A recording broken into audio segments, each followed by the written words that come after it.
Well, we're back on the air, at least on the public Wi-Fi. That's how the show always goes. We have to keep switching back and forth between internet sources because no one will let us on the secure Wi-Fi. Yeah, it's a little ridiculous, to be honest. But Yeah, why won't they let us do that? It's making me sick. who knows? But if we had secure internet, we'd be good to go all the time. But meantime, That's all right. Things are changing. And the distance of the races are changing now. wow, fantastic segue. Going to a mile 8. For the 7th race, it's the Sam McKee Memorial free-for-all pacer. I'm back up. Okay. Field of 12 here. Very, very good field. Top to bottom. You're really digging here. Great field. Fast horses. Yeah, I mean, well, Balls to the walls. oh, they're going to be balls to the wall here. Lather up You 65. bet that. Lather up from post 9, he's got a fire. Yeah. Filibuster Hanover, he's the wild card. He's always the wild card, I think. Dorset Duro Hanover off the 147 and 4 win 2 weeks ago here at the Meadowlands. Mick Wicked always plays. Highlighter loves this racetrack. I mean, where do you find a bad one in this race? It's hard. Endeavor. He's not a bad horse. Later owes me money. I don't want nothing to do with him. Okay. Just for a tally, Mike. So, McWicked owes you money. Yes. Does Beckham Z-Tam owe you money? No. This is the plan owe you money? No. I like him. Dorset Duro? No. Endeavor? No. Filibuster? No. Really? No. There was only one Betty where you didn't deliver? No. Delta Winner?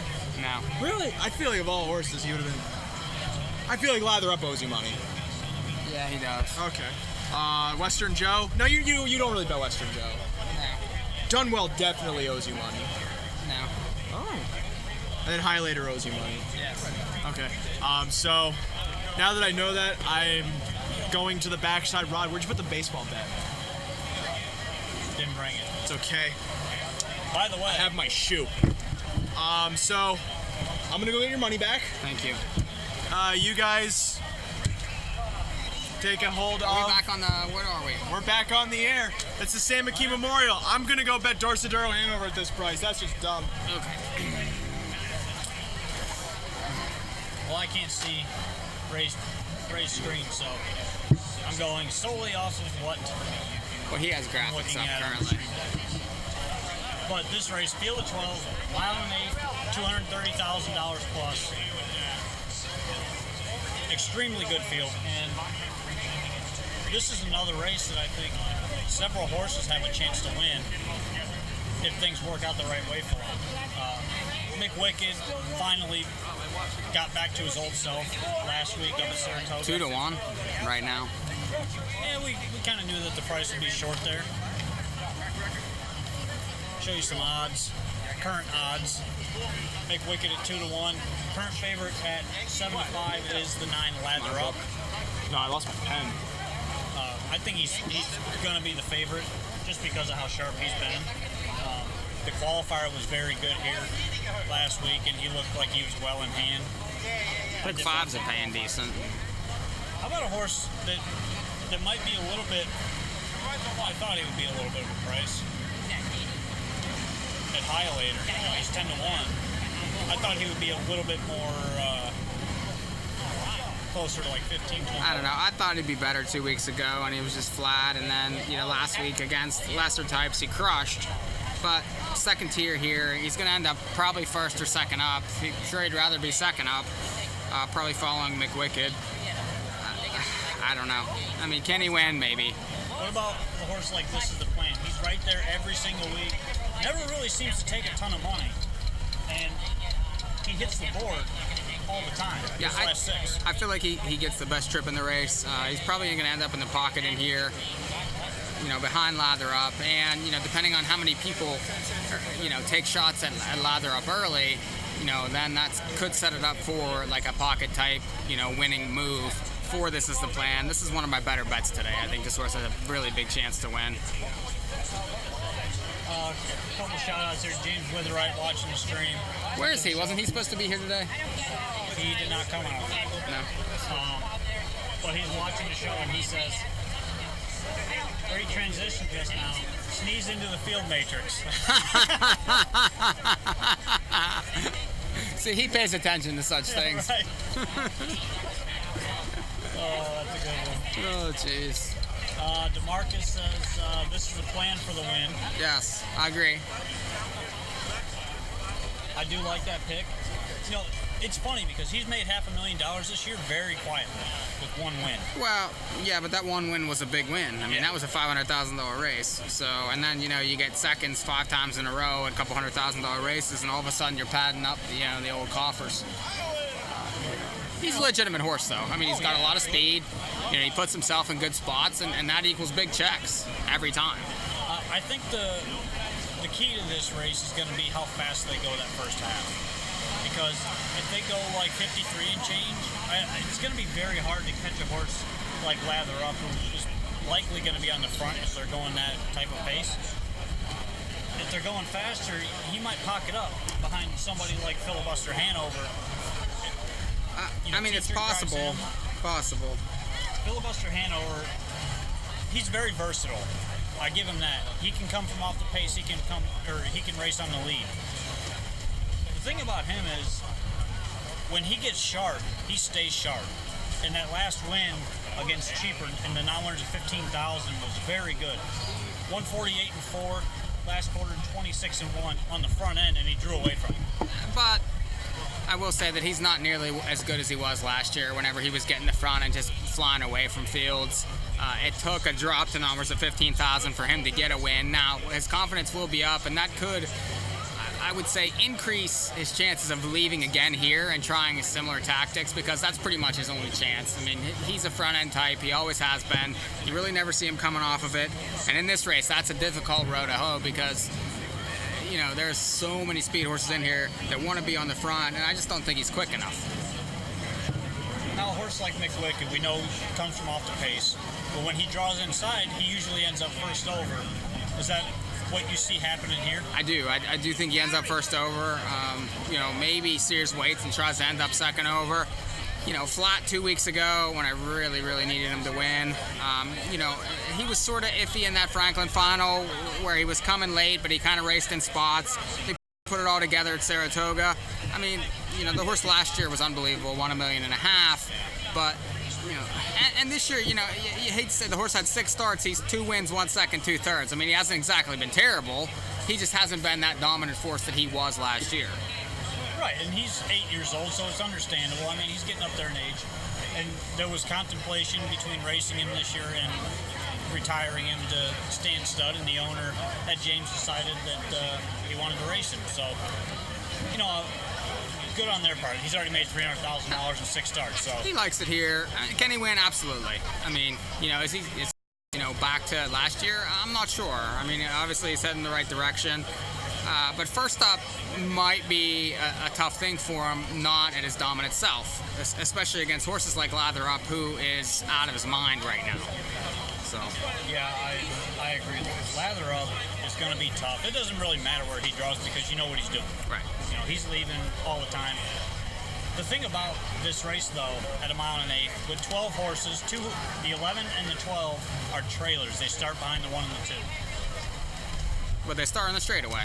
But they have an eighth of a mile straightaway before they hit that turn. So, with that, you're going to have some people taking shots, looking to get into position early, tuck down to the rail before they hit that first turn. And I think a horse like Lather Up is obviously going to leave. A horse like This Is the Plan is going to leave. But I'm curious what you think a horse like Delta Winner can do in this type of spot, because he's a dead closer. Well, I mean, he obviously likes this racetrack. He's done very well on these big days in the past. He's done very well in these longer races in the past. You know, lately, though, he's been off the pace. 1 win this year out of 11 starts. Only 2 wins last year out of 16. I mean, he has a puncher's chance. I mean, you're getting a big price on this horse. Yeah. Right now, he's 20, what is he, 55 to 1. By the way, we want to show you. Is it on the feed? What do you got? Foiled again out there. Oh yeah, forward again, leading the post parade. He just went by I think us we missed him a minute ago. You guys saw him in our background as he went by. He'll be coming back by here very shortly. He certainly gets around forward again. Oh yeah. It's actually the background on my phone. Me and Foil again. Nice. Rod knows everybody, even horses. Yeah. When he walked in, he's like, Rod, where you been? Right. You know? There's a funny story I'll have to tell you later about Foil again. Okay. Recent experience. But Any upsetters? Give me some upset thoughts here. I mean, you got Western Joe, like 45 to 1, Highlighter. won this really race like last year. Highlighter. At 17 to 1 right now. I mean, his odds are going up. It's this is one of those races. He might be in a perfect spot because who's he going to be following? McWicked the entire way. Let me get this back so you guys can see Foil again. In about 5 seconds or so, he's going to be coming right behind us. Yeah. If this guy gets out of the damn way. No, he already went by. He's gone. You missed him. That was Foil again. We'll get you back to the races there. But Highlighter is a very high-speed horse. I don't know if he tops out at 148, but he looked very, very good last week in that win. I don't know. If he goes that same type of mile, it's going to be pretty tough. But don't you need to go like not have him at a big price? 46 and change to win this race? I mean, Not really? necessarily. I mean, the race. I mean, the is supposed fillies to just go. went 48. 3-year-old fillies. If the fractions dictate it, a closer's winning this race. If they go fast. I don't know. This is the plan is taking way more money than I anticipated. Currently 7 to 2. I was hoping to get 7, 8 to 1 on that horse in this race, but unfortunately, he's taking a lot of money. If you remember, this was the race. Well, this race isn't going to go 46 because it's a mile and an eighth, but this was the race before they made it a mile and an eighth. That Holborn Hanover set the record in, the world Right. record in 146 and 4. Yeah. Back, it was like 15 years ago now. I remember that race. I was watching. I remember that race too because that was the same day that Hurricane King Cole went to 3/4 in 118 and 4. Yeah, I remember Just that rocking. too. That's pretty quick. I don't know. I know Ray likes Dorsadero Hanover in the race. You're only getting 14 to 1, and I just don't think that that's enough for me to be interested. Yeah, that price is a little bit short for me to like him too much. But like I said, Highlighter at 15 to 1, you're getting fair value on him. I mean, he's proven that he can go with these. He's beaten most of these, and he's coming in sharp. So I think he's a play, especially since he's going to be following McWicked the whole way. I don't know. I think I'd be more interested in trying to play for McWicked off the board, maybe. With the other favorites, maybe looking at Highlighter for third, Western Joe for third, maybe Dunwell turns it around for third. Ideal Feeling draws well here, gets McClure. That's another interesting angle. You're getting 60 to 1 on that horse. There's nothing wrong with him to fill out supers. Now, a horse that we haven't talked about much that loves the big track, the 3 Beckham Z-Tan, currently at 35 to 1. I liked him last week, and he finished third. He raced okay there. He got beat by Dorsadero Hanover and Ideal Feeling, but he's another horse. If he gets the right setup, he could always stay close. Yeah, I mean, I think that he has a chance to be underneath in the race. I just don't know that he's fast enough to beat the top ones. And I agree on that. If it was at Hoosier, I would be more interested because he loves that racetrack and that's his home court. This isn't really his home court. While the bigger track helps him, there's others that prefer this track, I think, more than he does. Now he's another horse. 20 to 1 morning line. He's up to, what is he up to? Is that 50 to 1 now? 55. Yeah, so he's going to be like 60 to 1. And if you look down his lines, he's within 2-3 lengths of all these horses every single week. He is. There's no reason this horse should be that high. Now on the win end, I think he's definitely a long shot to win the race, but underneath, you got to use him in exactas, tries, and supers. So you got 12. Actually, you got the high five here. But a 12-horse race, you're going to find some horses that kind of get lost on the board. And this horse is getting lost on the board right now. So you're playing a high five here, Mike. It's a 20-cent minimum. It's, isn't it a 50-cent minimum? No, it's a 20-cent. Okay, 20 cent. I would probably be keying 4 and 9 on top, and I'd be looking for prices underneath. Prices like the 10, the 12, the 11, 10, and 12 to try to get them, third and fourth. Maybe throw the 1 in the fourth and fifth spot. If it comes that way, it pays, especially if you can get Mick Wickett out of the ticket. That would be be my strategy in the race, to try to get him out of the ticket. Yeah, I agree. I think we're pretty much on the same page here. I would also use Highlighter on top for setup purposes. But my ticket would kind of be structured the same way. I would use the 4, the 9, the 12 on top. I'd probably throw on Dunwell because I liked his race last week. He had some late go for second. And then underneath of that, you use Dorset Duro, you use Mick Wickett, Beckham Z Tam in the third and fourth spot. And always hit ball for fifth. So, there you go. They're going to the gate here very shortly. I think Ray was back. I don't know where he went now. Yeah, Ray was back. I thought he was going to call the race. Then he disappeared again. What do we got? How many seconds? I can't see it. 5 seconds to post as they go around the turn for race number 7. Sam McKee Memorial, mile and an 8. We're just going to give you the actual call. You're calling the race.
So he went 46 and 3.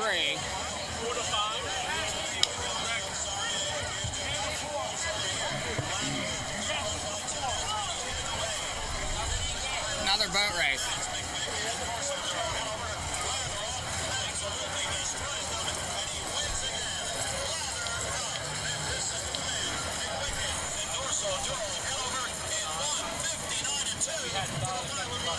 All right, just a note here, Rodney. You could have just hit desktop audio and you would have gotten the raw sound. Instead, you had to get it through. I couldn't see it. Well, at least you didn't burn the tent down while I was gone. I went and bet Dorsa Duro Hanover. I didn't. How's Lather Up this good? What did we miss about him?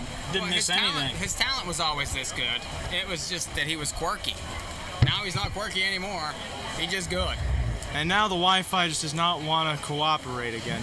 He looks like he grew into himself, and Mine's working fine, by the way. Okay. the mile was 1:46.3. Yeah, the mile and eighth and 59. That's got to be a world record. That's a world record. That's got to be. There's no way that's not. That shatters a world record, I think. So your program? Yes, your program. Are we up or no? Yeah, we're back. I'm pretty sure that shattered the world record for a mile and an eighth. Just Pretty unreal. sure. But where, oh where, did my boy Dorsa Duro Hanover finish? Fourth. Fourth? I think. Not a bad call. I do want to see. I'm checking the program to see if I can find the records here. I can't recall the last time I've seen a sub 2 minute mile. I haven't seen anything sub 2 minutes. Never. I mean, we're getting close to thoroughbred times there. Well, not really. I mean, most thoroughbreds go a mile and eighth 150. That's a slow time. 48. These are the 5 claiming thoroughbreds, I can tell you that. It's a lot easier to gallop than it is to pace. World champion standardbred Lather Up, almost as good as a 5 claimer. 5 claiming thoroughbred, yeah. It's worth a lot more. That's a world record. I just heard him announce it. Yeah, there's no way that's not a world record. Huge. Pretty chalky, though. The thing that amazes me, when I've been getting the chances, I've been taking pictures on my phone. I am so impressed with modern phone cameras. It's really stupid how actually usable these photos are. I think we've got some prices here. Pick 4 Not yet. coming up. Hambo coming up. Well, Like we're I pretty said close. before the race, 1:46.3 for the mile. That's about right. What they need to do. Wherever's highlighter, nowhere. Yep. Well, I'm thinking the track is That's lightning fast. it's ridiculous fast. Means one thing and You one see- thing only. Coming back to the winner's circle, Lather Up. Double world record holder now. How does... He holds the world record for the fastest mile and the fastest mile and an eighth. And he did both of them in a matter of Couple weeks. 4 weeks. I think it was good they gave him a break too. I thought that was the right thing. You know, I thought they would do it because, you know, I'm just wondering how Green Shoe loses at this point. why? He's got speed. Well, yeah, but that's one has nothing to do with the other. I mean, just because the favorites have been winning doesn't mean that that horse is going to win. I mean, it's a completely separate event. I don't know. I feel like the conditions play in his favor right now. Well, we'll find out. He's still got to go 2 heats. I think this upcoming elimination of the Hambletonian goes faster than Green Shoes. Really? I think they're going to get down there faster, down to the half faster 3/4 I think there's going to be more action for sure. Yeah. All of that is based on the field almost going against Chimpanzee because they really want to test him. It's Gimpanzee. That too. But for some reason the pronunciation is Chimpanzee, even though it refers to people in gimp costume. I don't know, but I also know that most people in this sport are wrong. The same way. Somebody said it was the same way they would say a new lifetime mark. The horse has a new lifetime? The horse was reborn right before our eyes. New comma lifetime mark. No, it's just a lifetime mark. Yeah, he reset it. But it's not a new lifetime mark. Yeah, that's why I put a comma in there.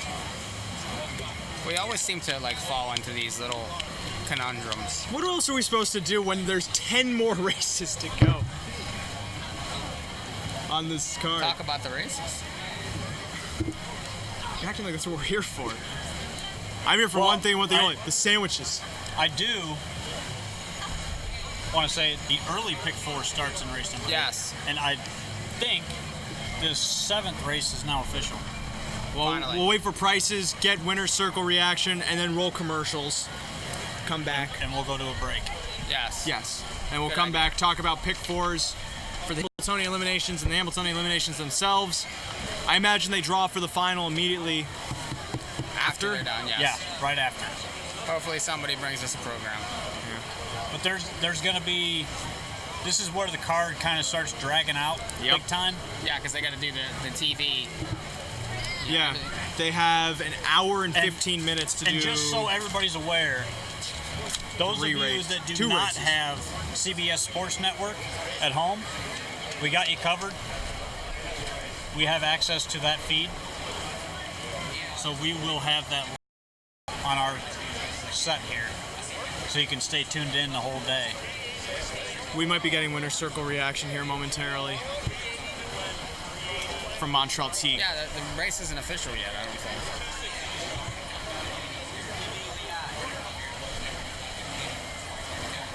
think. The Sam McKee U.S. Pacing Championship is in, and Lather Up has dominated the race. Montreal, everything go according to what you thought might happen?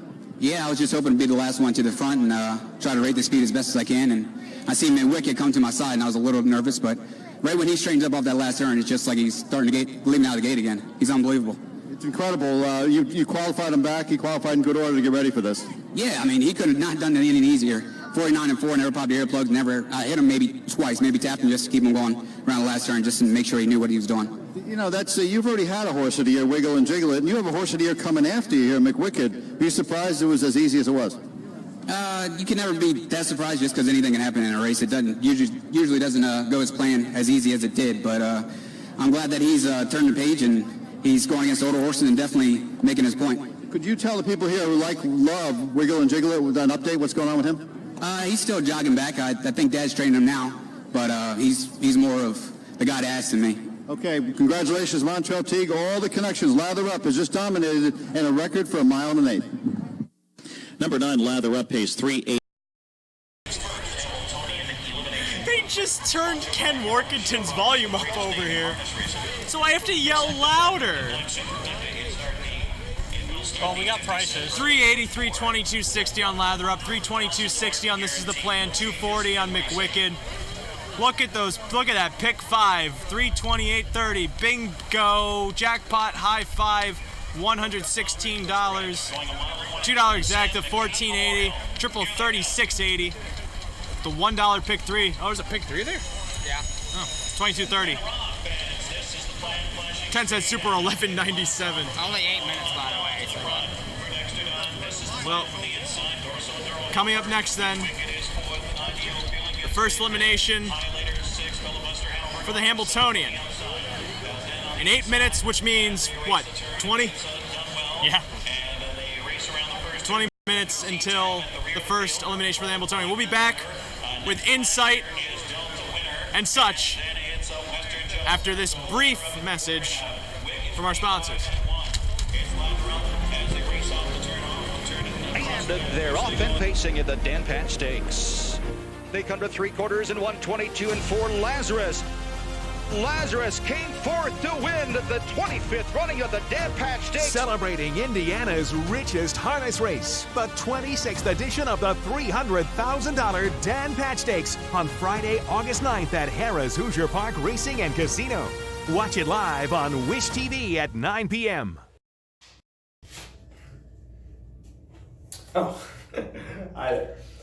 you may know me as television's Ray Gatolo, or as the handsomely wealthy break at all, though. You see, now that North American Harness Update is really taken off, I've picked up this hobby of just putting all of the money that I earn down the toilet. And it's gotten to the point now where I am down thousands upon thousands of dollars, and I need your help. If you would like to help me continue this hobby of throwing away my money, please advertise with us by contacting Rod at NAHUpicks.com. Make him do all the business so that way I can cash in and keep putting these bad boys down the toilet. Oh, jeez. That was like $5,000.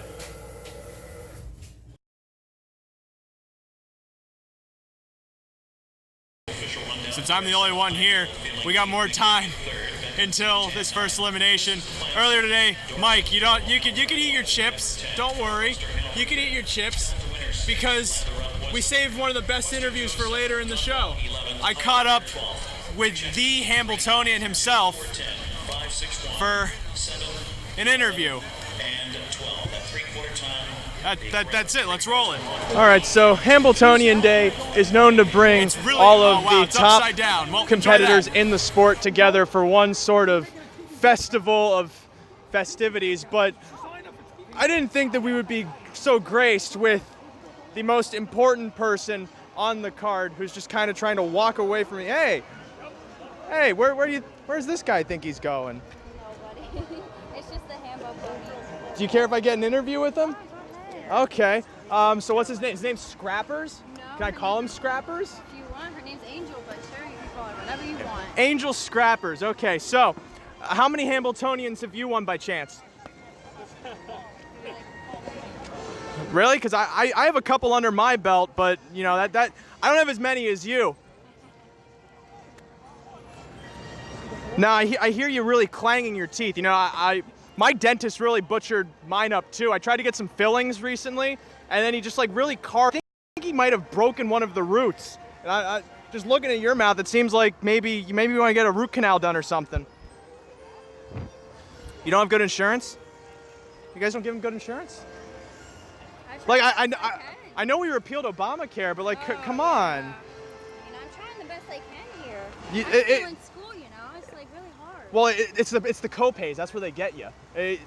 You go in thinking that you're gonna get full coverage, and then all of a sudden you're paying $200 out of pocket for just what? Getting a bottle of Advil. What could you do? Maybe she's more of a Tylenol kind of gal. Maybe. Well, this was Angel Scrapper, winner of the 1974 Hambletonian, driven by one Dave Miller. There he is, walking away. Wait, no, don't, gotta get Dave Miller. He's walking away. You just lost him.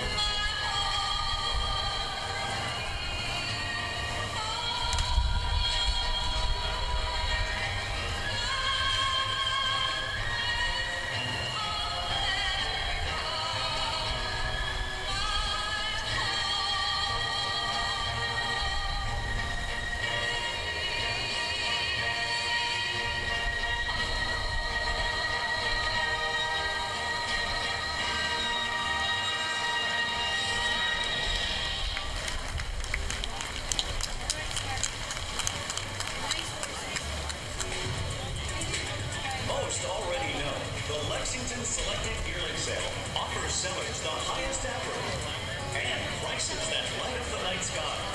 And last fall, in its first year of operation, the mixed sale showed it's reaching the same status. If you're planning to sell star quality racehorses, race fillies, or broodmares this fall, sell them at the Lexington Mix, where they'll shine their I felt a lot better after I got one of those. What'd you get? Lansing breeder in Delaware, New York, and Ontario for 20 sires. Since 1998, Winback Farm graduates have won over 37,000 races and won close to 350 million. Winback Farm is proud to be the breeder. Well, my hotspot's off because of the temperature. I've put the feedback on. Did you hear me? What? Yeah. You on the public? Yeah. Okay. Have you been on the public? Visit winbackfarm.com for more information. Racing at the Red Mile in Lexington, Kentucky begins on July 25th. Watch the horses race live with the famous red flag or try your luck on a historical horse racing machine. The $2 million Kentucky Sires Kentucky on Sunday, September the 15th. Grand Series Racing from September 26th through the Charity Day on October 6th at 1 p.m. The Lexington Select Yearling Sale goes from October 1st through the 5th at 7 p.m. and the Tattersall's Mixed Sale on Sunday, October the 6th. Experience all that Lexington has to offer along with racing's greatest traditions this fall, the Red Mile.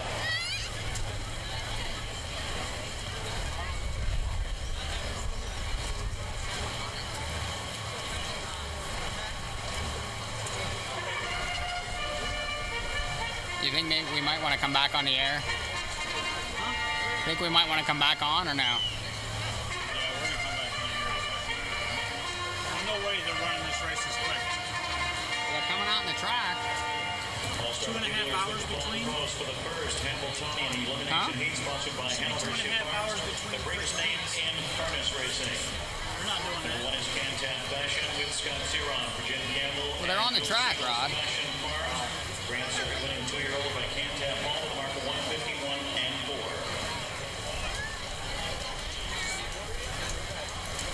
Number 2 is Summit in Sight, Son of Muscle Hill for Stroy Incorporated at Andy Miller Stable, Andy Miller and Julie Miller. Three times they have hit the board in Hambletonian finals recently. Men's Hall, Devious Man, and Sutton. 3 is Swan Gray, the Giant. The Indiana sired by Swan for All for Dave Miller, Ron Byrne, Diamond Creek Racing, Jerry and Teresa Silva Stables, and Howard Taylor. Number 4 is Soul Strong with Dexter Gunn making his Hambletonian elimination debut for Aki Sponstead and Stable Why Not, son of Father Patrick.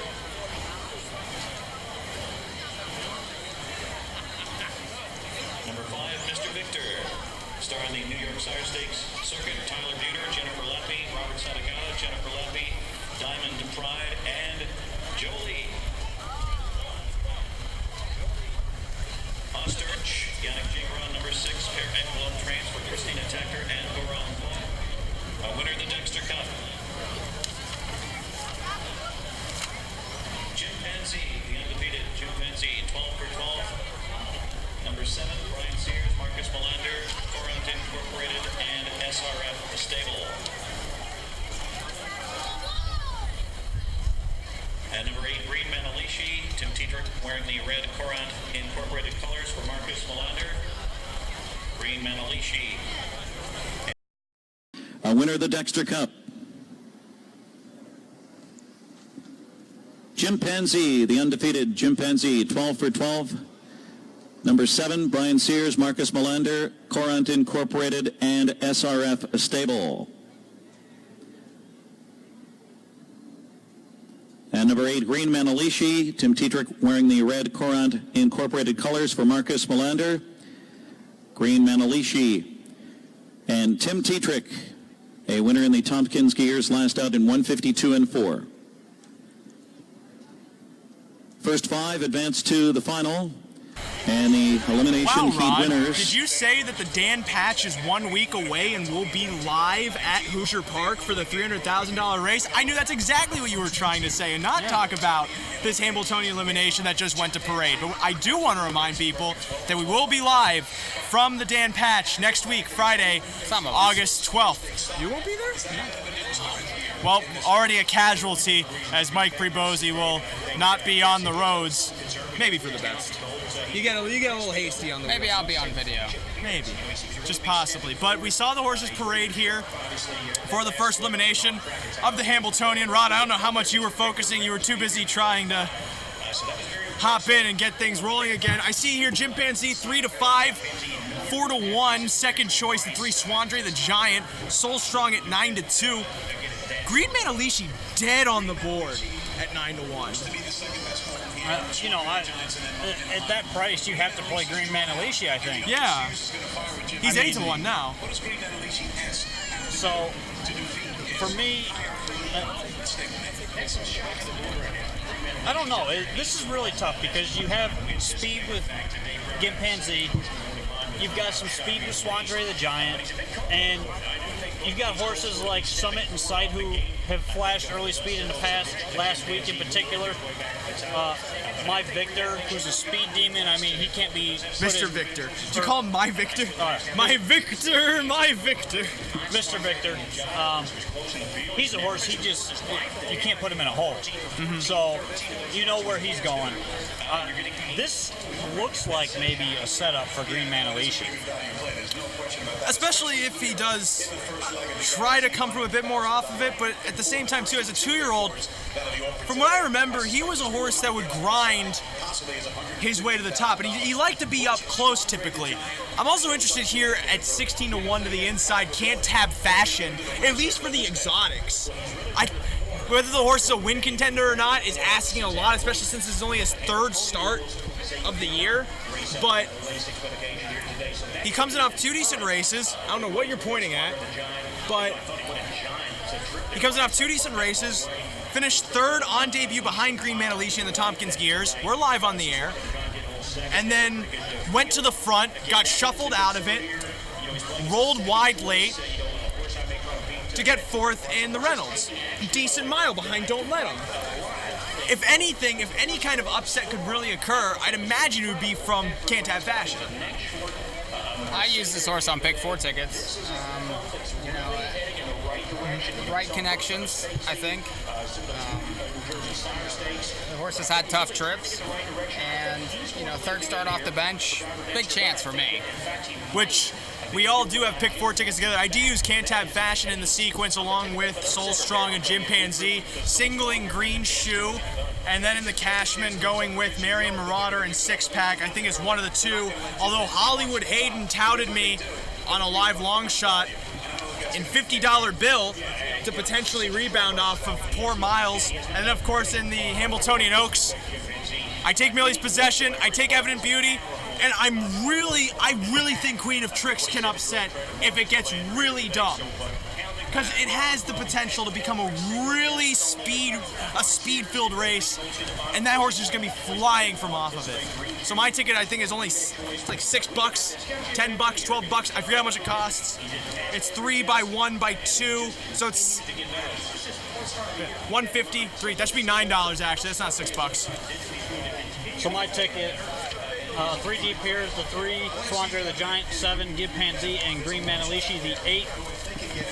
Followed by the 3 and the 5 in the next race, Pilot Discretion and Green Shoe. Trying to beat Green Shoe, and I think Pilot Discretion is the only one that can beat him. And Mike? Hold on. I'm only 2 legs deep. I forget. The 2, this is leg number 3, Guardian Angel Az. The 4 Eurobond and the 9 6-pack. 6-pack always shows up on days like this. Especially with how fast the track is. They want a world record. Yeah. And then I skipped over. And then the Oaks. Yeah, where the hell? The Oaks is the last leg. Yeah, I'm trying to find it. Yeah. I almost skipped you because you just started listing numbers. I thought, you because he doesn't even know what he has. He's like, I want 2, 3, 4. You have 2, 5. You have Millie's Possession and When Doves Cry, the 2 favorites. Yes. I had didn't to forget flip that. through the program. And my pages were stuck. Oh, and then Mike, your ticket. Yeah, my ticket's 64. I used 1-3-7-8 here, hoping to get an upset. Then, of course, Pilot Discretion and the favorite in the second limb. The 1-2-7-9 in the 3rd leg. Yes, I am here, Ken. Hello. Marion Marauder, Guardian Angel, I think could bounce back. And Crystal Fashion, a horse I always use in 6-pack. And then, I like Southwind Kasha, Millie's Possession, Evident Beauty, and When Doves Cry. So it's 64. It's posted on NAHUpicks.com. 40 seconds to go. 1-2 on Gimpanzee in the first elimination of the Hambletonian. Second choice then at 4-1, the 3 Swandre the Giant. Third choice at 9-2, the 4 Soul Strong. Can't Have Fashion. He worries me at 21. I feel like this horse is going to be live. I think he has a chance. After a second to Swandre the Giant. Swandre the Giant 4-1. my computer's not functioning very well currently. Well, it's also stuck in the sun. Yeah, That probably does not help at all. we might have to move this table. Yeah, we might have to move the tent. I'm not gonna get it in. I'm not gonna get it in. I thought about Rod, betting my pick. I'm I connected. should have bet my pick four Go earlier. bet it. Go run and get it. Because I have no connection. Yeah. We're off the radio. Well, we lost radio because the sun is too hot. Pick four has over $100,000 in the pool. The tent, you think? My phone's been trying to load the same page for 10 minutes. The tent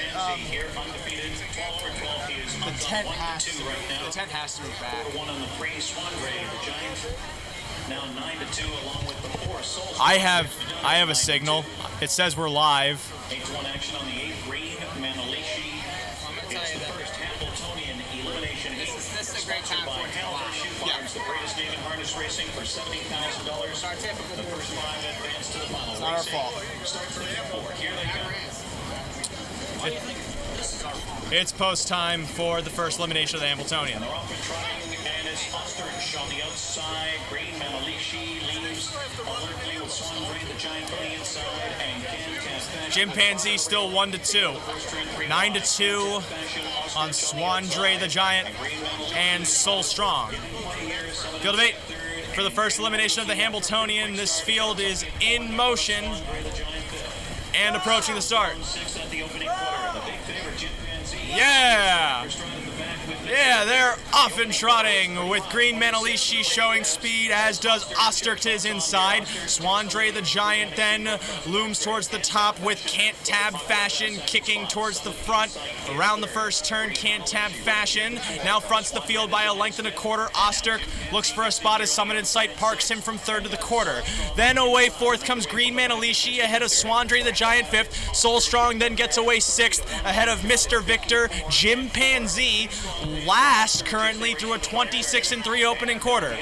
Through the backside, Osterk now clears Can't Tab Fashion with Summit in Sight sitting third, now 2.5 lengths from the front. Green Manalishi then back fourth ahead of Swandre the Giant. Chimpanzee going the long route from the back, now up to race in sixth with about 7.5 lengths to make up. Shuffling back, Soul Strong and Mr. Victor now moving outside from the back. Coming to the half, Osterk in 54 and for a 28-1 second quarter. Now to the far turn, Osterk soon to face pressure from Green Manalishi. Now moving up into second, Can't Tab Fashion locked in the box as Swandre the Giant advances second over to within 2.5 lengths of the lead. Summit in Sight, then back fifth. Chimpanzee stalled sixth wide of Soul Strong, and in the back, Mr. Victor to 3/4. Osterk trying to hold off Green Manalishi in 1:23. Can't Tab Fashion chases from third, and Swandre the Giant fourth into the stretch. Osterk in front here by a length. Green Manalishi now retreating as Can't Tab Fashion looks for room to the inside, and Swandre the Giant kicks off cover. Green Manalishi, though, a second wind coming after Osterk. Green Manalishi digging into Osterk as they come on down to the finish, and Green Manalishi gets up by a neck to win it from Osterk in 1:50-3. Green Manalishi rocks them in the first. Good question. Maybe. I couldn't see. The colors were too bright. I think the 4 got third. The 4 got third. I was going to say, how does Chimpanzee not make the final there? It happens.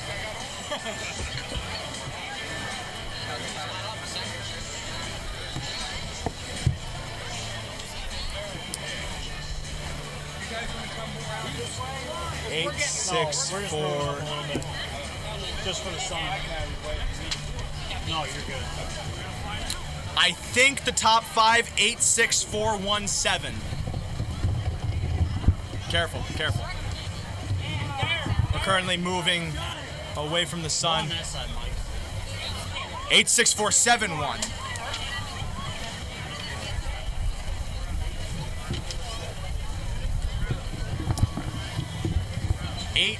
It has to be 8-6-4-7-1. I think we have those finalists. 9-1 on Green Manalishi. That was the overlay. Yep. There's your top 5. I was trying to get the bet in, couldn't do it. Internet sucks here. 30-1 on Oster. That horse just, he came out of nowhere. Not really. I mean, it's okay. No, that's Engblom. 9-1. We told you before this race started. Yeah. Was a huge price on this horse. I have this horse. I have 5 to win on this horse at 23-1 in the future. That doesn't look bad now. That was like the second future pool. So the top 5 here. Well, now I'm really wishing I'd have been able to get my pick 4 bet in. I didn't have Green Manalishi in my pick 4 like a dum-dum.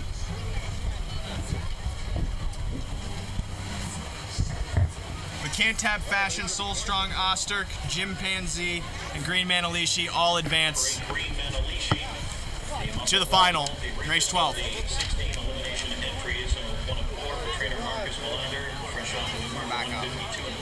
This radio is now back up. For shizzle. Super shizzle? I said for shizzle. Super shizzle. You can leave whenever you want. I know your flight's in an hour. But Green, we always knew this horse was good. Yeah. And I always felt he was the kind of horse that could. I always thought he was the kind of horse that could peak on a day like this. But again, Jim Pansy raced really easily. Just floated away, made the final. Not really threatening. But now he might be a decent price in the second heat off that trip. I didn't like him that much. Okay. In that first heat, I didn't like the way he was finishing. He was chasing to finish. So, you know, we'll see what he draws. Yeah. You know, that's going to be. He gets 1 through 5. There's a huge place prices here that I'm seeing. So it's Green Manalishi. 23-1, I have this horse in the future pool. 23-1. Wow. 5 to win on him. That looks good. Right now it does, because he's not going to be 23-1 in the final. No. But you got 9-1 here. Yeah. I mean, and the final future pool closed with that race. I don't even know what the odds were for the finals. Wow. I would have never thought Osterk was a finalist. Are the cameras good? The cameras are good. but again, the horse shows speed. By the way, starting at 4 o'clock, we've got the live CBS stream. You're not going to find it anywhere else on Facebook. You won't find it on Twitter. You won't find it on LinkedIn. You won't find it on MySpace, on Bubbly People. ULive, on meetmeoutside.net. I'm not going on that your website. friendly local escort service. I'm staying away from that website. What is it? Meetmeoutside.net. Oh, I don't know. I never did that. How about that? How about that? I wish you would just say bang bang at the end of that. It'd be way better. Oh, the whole saying would actually be cool to say. But anyway, exact to $327. Is that right? Trifecta, 864, $1,815. Humongous trifecta. Well, when you get a 30-1 shot in there. See if I can get my hotspot to work again. That was the price of the day right there. What did we miss in Austin? That's what I'm wondering. What did we miss? We didn't miss anything. Then He just hasn't been as sharp recently with his brakes. Then why didn't we not have it? Last week he got a 10-hole last time. Last week he got a flat mile in. He obviously needs the front end. We'll be getting Winner's Circle comments shortly from Green Manalishi. $20.60, $10, $5.60, Osterk $22.29, $40, and Soul Strong $4. The exactas, Rod was saying, $327. The trifecta, $1,800, $15.60, and 10-cent super, $224.19. Here's Tim The Tetrick. first man to win a Hambletonian Elim 4 consecutive years is Tim Tetrick, Green Manalishi. Tell us about the trip, Tim. I got out there pretty good on the right step and landed fourth, and they went pretty fast early, and I got to set to about the half, and I let my horse grind up there, and he finished it off. The Oyster C here wasn't stopping for anybody. No, and I was lucky that I didn't think he would trot too fast through the last turn, especially after the first half. So I got to kind of sit out there, and my horse just out-muscled him. So I was real happy with that. Good job by Marcus getting his horse ready for Hambo Day. Oh man, he does a good job. He's a young kid, but his shoes are pretty big, and he's filling them. Okay, assuming Green Shoe wins the next race, who are you picking, Chimpanzee or Green Manalishi? That's their call. I'm happy to drive Green, and I'll do whatever they want me to do. Okay, Tim, good luck trying for your second Hambletonian. Good luck in race later on the card, the rest of the card. Thanks, Hollywood. That was the overlay of the day. I feel dumb for missing it. We talked about it before the race. We did talk about it, but at the same time, I didn't bet it. I made 2 bets. I was trying to get in. My phone signal wasn't working, and Mike's Wi-Fi wasn't working either. Yeah. Everything just kind of shut down right there. It must have been that plane that went by like 2 minutes to post. I mean, the only reason I got my pick 4 in was I bet it with 10 minutes, 15 minutes to post. That's why I hate United. Should I hate United? That's when I flew in, so yeah. Should I hate any airline? 1 to 9 currently on Green Shoe. Green Shoe 1 to 9. I was disappointed that Marcus Melander had to scurry earlier today because I wanted to ask him, why is Jerry here? I don't know, maybe the owners wanted him in. Is there any kind of handicapping angle to take there? This horse does not belong here, yet it's still entered angle? Hey, you wouldn't be the first guy to take a shot. That's true. 85 to 1, you can do much worse in the exotics. Ostrich didn't look that great in the last race. It's true. And I can't. Oh, that's an interesting fact. I wonder when the last time the Dexter Cup winner made the Hambo final. I don't keep track of such things. I think the last one of my memory was Flex the Muscle in 2010. That's great. The fact that you remember that stuff. I don't know. Because I don't pay that much attention to the Dexter Cup. Well, it's typically the first big 3-year-old race on the Hambletonian Trail. Yes. It's the first big 3-year-old race. It's the first $100,000 race. It's over at Freehold. And I can't remember for the life of me who else has won the race, but Osterk has to be the most recent. Well, of course he's the most recent Dexter Cup finalist to make the Hambo. But we saw HL Revedon last night too. He was second to Osterk. He raced well behind Union Forces. We talked about Chimpanzee, prior to even starting today, how, lightly raced, first start against actual legitimate, horses this year, and look what happened. I mean, he left wanting in the stretch. So, just something to think about. I'm just wondering if he has more in the second heat.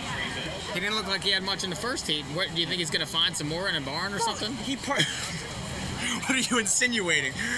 I think more so. Oh, hello. I'll fix that. I was thinking more so the fact that he parked the mile so reasonably. He reasonably didn't have much in the stretch drive, but up. Yeah, just so it's not pulling so hard on it. Oh, yeah. But yeah, you saw he was parked the whole mile, uncovered for some of the way, eventually got cover. The fact that he still made the final off that trip, to me, is noteworthy enough. I don't know. I mean, he was almost like he was going up and down in the stretch. I mean, if you can bet him off that race in the final, good luck to you. Mm-hmm. Rod, you can. Oh, no, Mike can move a bit over. Well, how about this race here? I think. You mean this one? This race 9? coming up, yes. The second elimination for the Hambletonian, featuring world champion Green Shoe? Now, why on earth would you be talking about this race? Pilot discretion. What about a horse here that I think is going to be overlooked and is definitely overlooked on the board right now? I swear, if you say forbidden trade. No. Okay, good. Marseille. I don't mind Marseille. Yeah. Okay. You're getting 30 to 1 there. Right, he's 30 to 1, 31 to 1 right now. He's coming in off 2 straight wins, the best form he's had his whole life. We know the horse is fast, and it was only his second start on the big track last week. And he goes in 51-4, last quarter 26-3, and held off Soul Strong and Pilot Discretion. And he beat the same group 2 back in the Beal final at Pocono. It's possible that claiming Marseille is just a speed thief is kind of a misnomer. Because you look at his lines, he gets soft halves, and that typically helps him win. But we haven't seen Ak try to extend them. And I'm not sure if that's because the horse has the ability to really sprint and he's saving him for this day, or if maybe the horse is one-dimensional in that way and needs soft fractions on the front in order to win. Then again, the track's super fast today, that might not matter. It might just matter he gets to the front and tries to hold on. Does he get the front? Oh, he gets the front. There's no question about it. I think he does get the front. You don't? I do. Yeah. I think he gets the front because there's really not a lot of speed here. Forbidden Trade might end up in the pocket. That's going to be a very good spot for him just to make the final. Green Shoe, you know what he's going to do. He's going to sit early and look to come late. What kind of drive does the 3 get in the race? But Svanstedt, what kind of drive does the 3 get? The 3 might leave. I don't think he's gonna though. I think he's gonna tuck and maybe try to quarter move. That looks like the move with Green Shoe in this race. With Green Shoe or Pilot Discretion? I thought he was asking about Pilot Discretion. Yeah, I said with Green Shoe in the race. That's probably the plan that Andy McCarthy is going to be looking to execute. You also know though that Pilot Discretion is the kind of horse that if he doesn't have a target, he gets lazy. So I would think that McCarthy would rather want to be second over in this race to try and. I could see him being first up. I could see him being first. Being first up could work for him too. Yeah. I just don't know how much that might take out of him, especially since he's got to go a second heat. I also wonder too if he goes to the front and gets past and still makes the final. Does that really matter? Well, no, we saw last year with Atlanta. Right. In her elimination, she was crazy. out by 5 right here. Right, and lost. With a 16th to go and got beat. She finished 4th in her elimination. No, she got second. Was she second? I think she was second. Well, either way, she was out by 5 right here with a 16th to go and got caught and then came back and just crushed them in the final.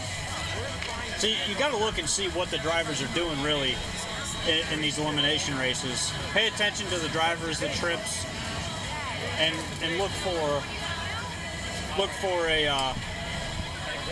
a horse that wasn't used and abused in their elimination.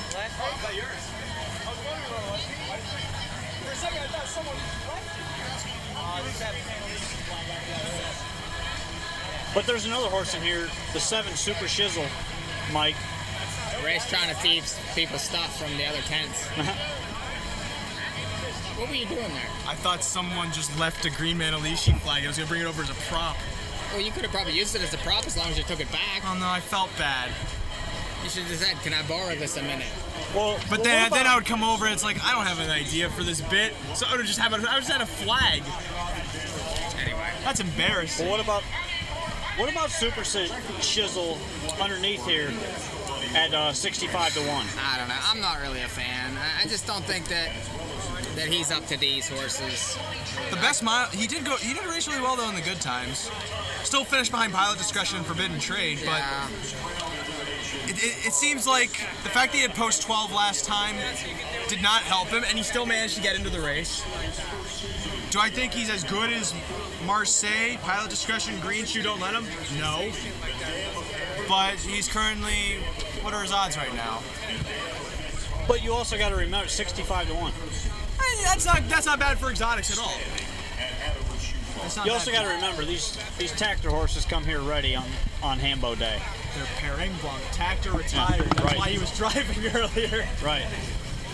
It's hard to stay out of retirement. Just ask my father.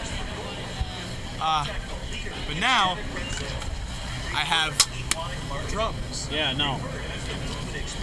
Look, the 6 Don't Let Him. We haven't talked about this one yet. We talked about him earlier. And well, not right now. I stick by the fact that I need to see how he's warming up because, and the people at home will see too that He puts his head down. He likes to trot out. His legs go out. Like Yeah, he is a really weird gated horse. But by golly, he's quick. Oh yeah. He's very low to the ground, and the legs move fast.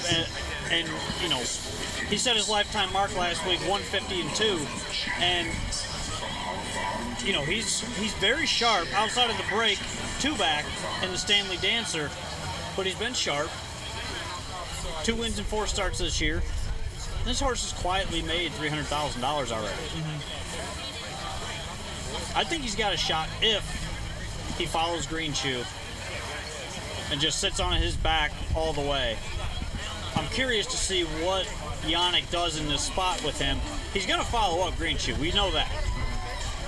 But what he does down the stretch will be, I'm very curious to see that. Yeah, once again, this entire race depends on what the 5 Green Shoe ends up doing, whether he wants to go to the lead, whether he wants to go first over. And it seems like, too, everyone's going to wait for him to move. I think so. So that also can make this race play into the hands of a horse like Marseille if he gets the front.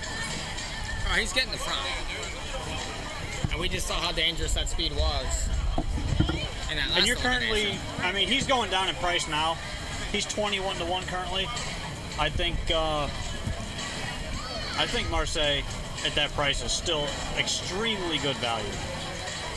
But remember last year, Six Pack was a big favorite in the second limb. Looked like he was going to be the big favorite in the Hambletonian. What happened?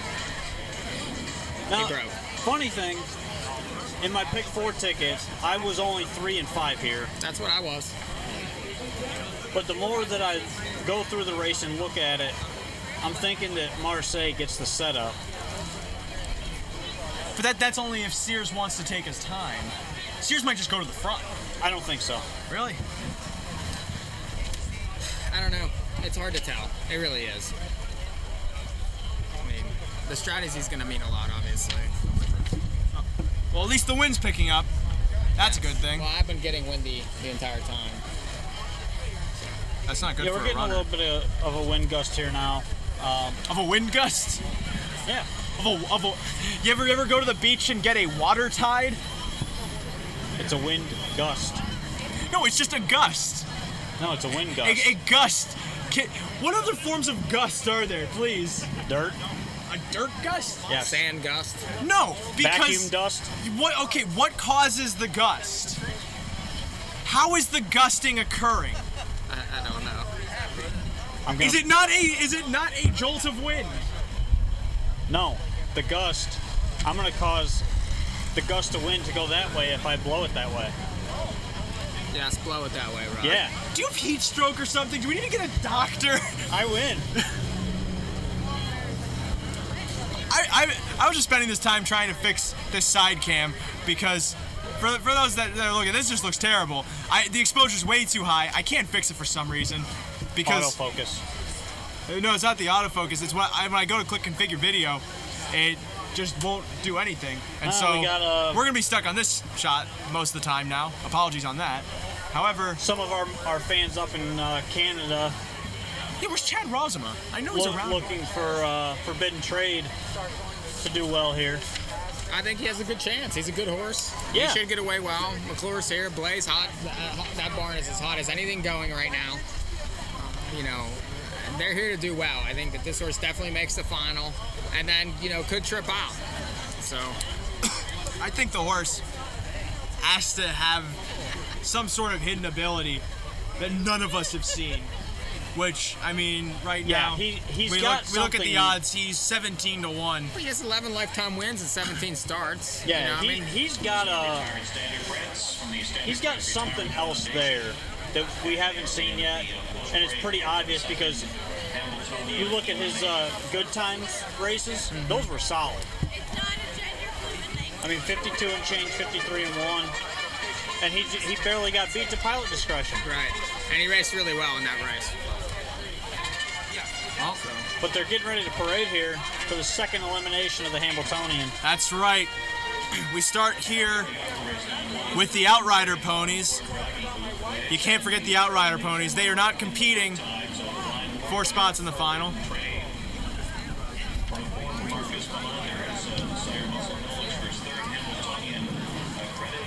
What do we think the horses' names are? I think one is named Skittles.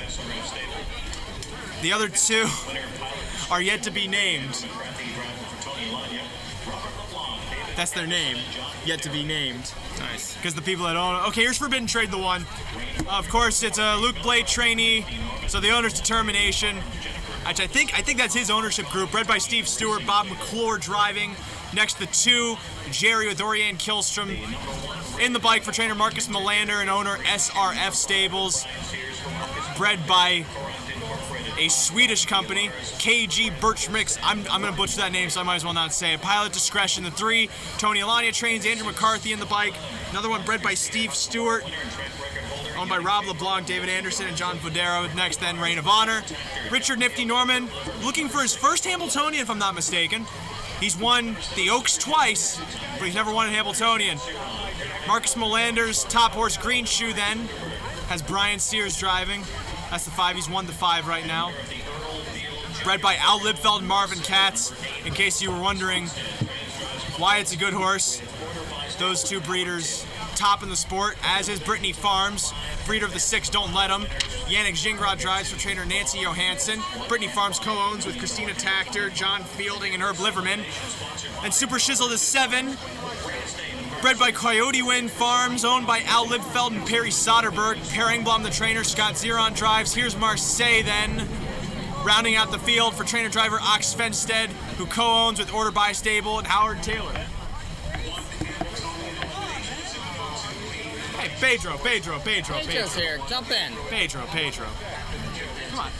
You winning money? You losing money? What are you doing? I just did a nice exacta. The austerity. For $150 for $1. Okay, then why weren't you here to tell us why Oster was going to be good?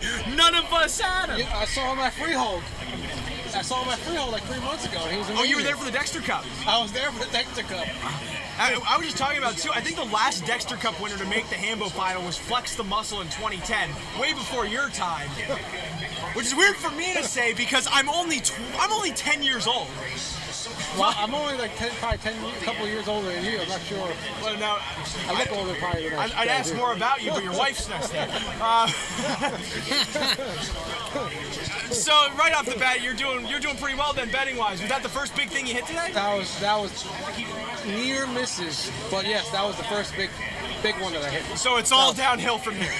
Well, I put a couple of bombs in this race. Well, everything is based around Green Shoe in this race. So I mean, if he goes down, then everything goes down. For me. And that's what we're talking about too. It's like it's not only does everything go around Green Shoe, it's everything that any horse does in this race revolves around Green Shoe. Whether he goes to the front, whether he sits off the pace, I just feel like everyone's just gonna wait for him to do something. My only fear is that he doesn't try to win and just wants to get into the finals. That's my only fear. Well, that's what Chimpanzee did. Oh, he made it in. He's what, top 5? In. Yeah, so that's my fear is that right now Brian Sears just says, okay, let me take it easy and save something for the final. That's really my only what I'm fearing in this race. That's definitely something you see with Brian Sears a lot. He's always a bit more patient than sometimes you wish. Yeah. Yeah. But it wins him those big money races because sometimes guys get a little too trigger happy. I was trying to get an autograph from Brian Sears actually earlier, but well, he's on the track right now. It probably didn't work out too well. He could jump out there. It's not going to work out. Yeah, just start waving. Brian! Hold on! Well, maybe you can meet him in the winner's circle, you know? That'd be great. I got an autograph from Gingras, though, Yannick. Oh, okay. He's the man. But yeah. That's really my only fear of what's going to happen right now in this race. Is if Brian takes it easy, which is very possible. Yeah, we were all talking about the fact that if Green Shoe just kind of sits, that might set it up for Marseille again. I have Marseille coming in behind him, but I wouldn't be shocked if Marseille goes to the front and just wires the race and Green Shoe sits behind him hanging out. Which again, you'd think Brian would learn his lesson, so that probably won't happen, because that's exactly what happened at Pocono. Yeah. But even then... That was horrible at Pocono. That should never have happened. In the Dancer, he cruised first over and went... It was effortless how he won. He won by 3 legs in the Dancer. So it makes me think, too, like, even if he's patient, he still wins. Yes. I would say the Pocono race was an anomaly because that was just unbelievably ridiculous what happened in that race where he came in second. Well, Green Shoe came in second, coming home in like 25 or some ridiculous number in the last quarter. I don't know. We'll see. I'm hoping that Green Shoe gets it done. You got any other good bets? Any other Osterks today? I gotta take a look. Is that a no? But Osterich, once I saw Osterich, and I saw he broke a couple of times in his last races, like a 12 post or something, and I was like, hold on. And I saw he was 23-1. I said, wait, Osterich is way better than this. Mm-hmm. And so that's why I put the who's the horse that came in first? I can't remember the 8 horse. Oh yeah, Green Manalishi. Green Manalishi. Who was also an overlap. I keyed him. Well, yeah, he was paid 10-1 or 8-1 or 9-1 or something like that. That should never happen. And so we said before the race, we're like 9-1. This is way too much. That should never happen. So I just keyed him to a little exact box with the Austeric and somebody else. I'll give you my upset of the day. Because more and more I'm looking at the Hambletonian Oaks, and I really like Queen of Tricks. I really like that filly. Last 2 starts, she's been phenomenal. As much as I think Evident Beauty's supposed to win that race and will be a great price, I just have this sneaking, like, it's in my gut. It's either a tumor or my intuition. I don't know. It might be a tumor. I'll get on the table right now. We'll find out. My price play is right here in this race, the 8 Marseille, because 13-1. 11-1 now down. This horse is likely to get his own way on the lead in here, and that's going to be very dangerous. See, I don't know. I don't think that they're going to let this one go. This one's been let go way too often. I just don't see them letting these it guys go. don't like pulling in these eliminations. Maybe, but Pedro, maybe you can answer this question. Why is Jerry here? You know what's funny? I remember Jerry at like, I don't know, I guess in where he was at Poconos or something, he was dominant. He was good, yeah. But I actually have Jerry coming in possibly third, possibly, in one of my trifectas. So you think he makes the final? Yes. I mean, he's 55-1. You have to use him. I think you have to. And this guy, Oregon Killstrom, he came in like second. I want to say a couple of races ago. He's a and he ruined my trifecta. He's a Swedish guy in here only for this weekend. He's won, I think, 2 or 3 elite laps over in Sweden. Oh, really? He won a race here last year, too. See, that shows that you No, don't. I was 2014, I thought. No, I think it was last year, didn't he win? DeWan was a couple of years ago. Well, no, but he won. Didn't he win with one attackers last year, too? Yeah, he did. Yeah. I forget who it was. Why don't I know this? It was a 2-year-old, wasn't it?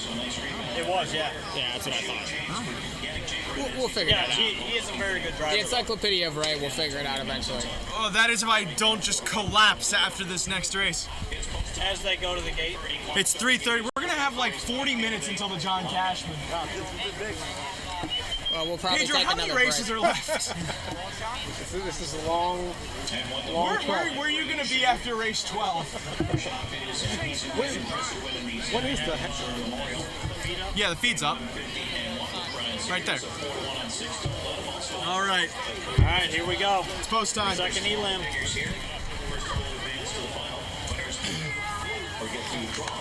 One to 5 on Green Shoe. Second choice at 4-1. The 6 don't let him. 2 at 11-1. The 3 Pilot Discretion. And the 8 Marseille. Look at that zoom. The crowd on the rail. And the horse is in a line here for the second elimination of the Hambletonian. This field is in motion and approaching the start.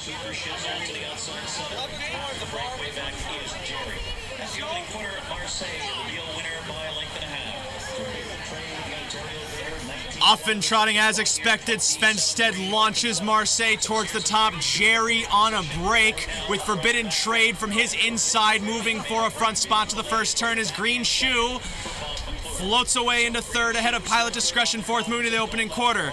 Then back to Reign of Honor, shuffled by Gingras, coming to the opening quarter, and Super Shizzle as on front here. Marseille, as expected, leads in 27-3 to the backside. Forbidden Trade second with Green Shoe in third. Don't Let 'em back fourth, moving towards the half is now Forbidden Trade. Hot Pocket ducks back behind Marseille. Svenstead will give no prisoners, moving to the half. Green Shoe sits third, unhurried, with Don't Let 'em on his back. They're then back to Pilot Discretion sitting fifth. Sixth, Reign of Honor, long way away to Jerry and Super Shizzle through a 56 half. 28-2 that second quarter. Sears now puts Green Shoe into play. And here comes Green Shoe around the far turn after Marseille within a length of the lead. Now taking the lead, Green Shoe rips past. Don't Let 'em up to second then, or third, as Marseille battles back to the inside. Forbidden Trade shuffled with Pilot Discretion now second up in a stalled flow. Reign of Honor then towards the back of the pack, and last of those on gate past three quarters in 1:23-3. Green Shoe into the stretch. Leads by 2.5. Marseille gives pursuit, as does Don't Let 'em to the outside, and Forbidden Trade looks to split horses. And Pilot Discretion off cover from the back, but coming into the final 16th, Sears has Green Shoe under wraps. And Green Shoe, the winter book favorite, cruises into the final with a 150-2 victory. Marseille second, Don't Let 'em third, Forbidden Trade fourth. Was Marseille second and Don't? I think so. It was? Jesus. 5-6-1-8-3. Well, we have the finalists. Your Hambletonian field: Cantab Fashion, Soul Strong, Osterk, Chimpanzee, Green Manalishi, Forbidden Trade, Pilot Discretion, Green Shoe, Don't Let 'em, and Marseille. Can you bring some over here? I got to try the exact. Nice. It's all right. The one I needed second. Forbidden Trade raced very well there. He had a lot of go late. I want to know what McClure, why not? They only went 56 to the half. Why didn't he go? He tried to pull back out. I mean, you missed that? No, I saw he went, but then he just sat again. Yeah, he went back in because let his horse out a little bit to hang him. So he just jumped back in the two-hole. And why not? He ended up saving his horse for the final. I don't know. I think they're all going to be chasing that thing. Yeah, Green Shoe won the Hambo. I mean, it's not him officially winning the Hambo, but after that, I mean, that was pretty good. Well, here's the thing: when it comes time for the final, these guys are all making their game plan to try to get him locked in or get him parked the mile or something. I would agree. I mean, they got to do something. That's the thing. Something has to happen. They're not just going to hand it to him. $600,000 I mean, bet. if they just want to follow him, they're going to lose. Plain and simple. You can't follow this horse around because you're not going to pass him. And he hasn't even asked this horse. That's what I mean. On this track, he can go 49. That's an extremely easy elimination. Oh, they're taking the fat heads away. They're taking the giant Aki head away. What point is there to life now without my giant Aki head? Yeah. So they're going to be drawing for the final here pretty soon. Yeah. Well, I'm surprised Pilot Discretion wasn't very good there. I thought he'd be a lot better, and he just was pretty flat there. Yeah. Well, it was a tough spot. He had to come from off of it. They were still sprinting. Yeah, but he I don't know. What? Not ideal. To no surprise, Marcus Melander swept the Hambo. Yeah. I feel like we have the next Jimmy Tacker here. In these connections, at least. Well, yeah, because it's the same connection. These are Tacker's owners. That's it. I'm going under the table. I'm done. I need water. Well, you just got Green Man Alicia at $20. I mean, what do you want? Right. That's a ridiculous price. So, what are you doing, dude? Marseille was a bit disappointing, though, off of that half. Yeah, that's kind of what I thought was going to happen, though. You guys don't want to know what's going on under there. Oh, my Lord. Nothing? Worse. Dude, something. you go under the table again, I'm going to knee you in the face. Well, it's not my fault I wanted to tickle you. Yeah. You're going to be dead. And the water was right in front of you. That's more what I needed. Super was $50 there. I love $50 supers. Just won the non-shot. Second choice. Speaking of $50, how about $50 bill here in race number 10? $50 bill. 23 minutes. It could be time for a break, gentlemen. Well, they're going to be drawing for the final. Okay.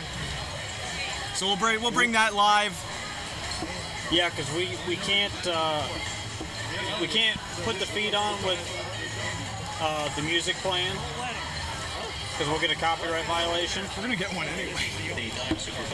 So we gotta wait until they get ready to draw. When they draw, what about the CBS feed? Where's that? CBS feed starts at 4 o'clock.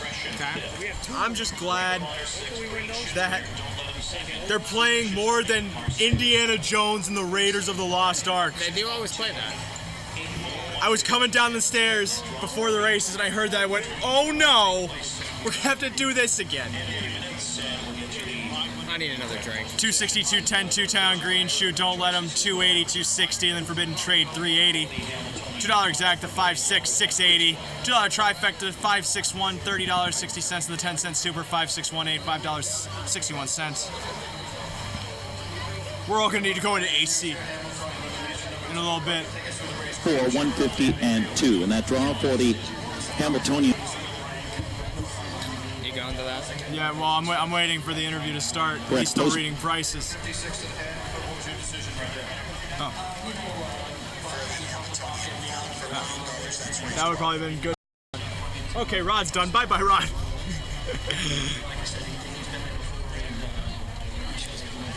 Brian Sears. Joined by Brian Sears here, Hambletonian elimination number 2. Brian, take us through the race. Green shoe early. How do you feel? You know, he's as usual himself behind the gate. He's a little rank and a little funny behind the gate, but once I got him out there a few steps, he kind of calmed down and found his gate. You got 56 to the half. What was your decision right there? Bob kind of popped the pocket and made Aki go on a little bit, and so that made my decision up for me to come first over with him. And, like I said, he's been there before, and he shows he can win from there. You opened up top of the stretch. Any anxious moments to the wire? No, he felt good. The faster he goes, usually the better he feels. How about Chimpanzee? What was happening there? I just wasn't crazy about the draw, and it was a little bit of a tough spot for him. Maybe he wasn't going to hold the track, but, it was a big effort. He didn't get beat by much, and if he draws good, he should be really close, and it definitely has a shot in the final. Any choice at all for you in the final? Is it just you and Green Shoe? I'm probably going with Green Shoe, but we'll play by ear, and we're going to go talk to Marcus. Okay, good luck. All right, thank you. What a diplomatic way to say that Brian Sears will be taking Green Shoe in the Hambletonian final. Although the thing that's even scarier is the fact that he said the horse trots better when he goes faster. What are we supposed to do now?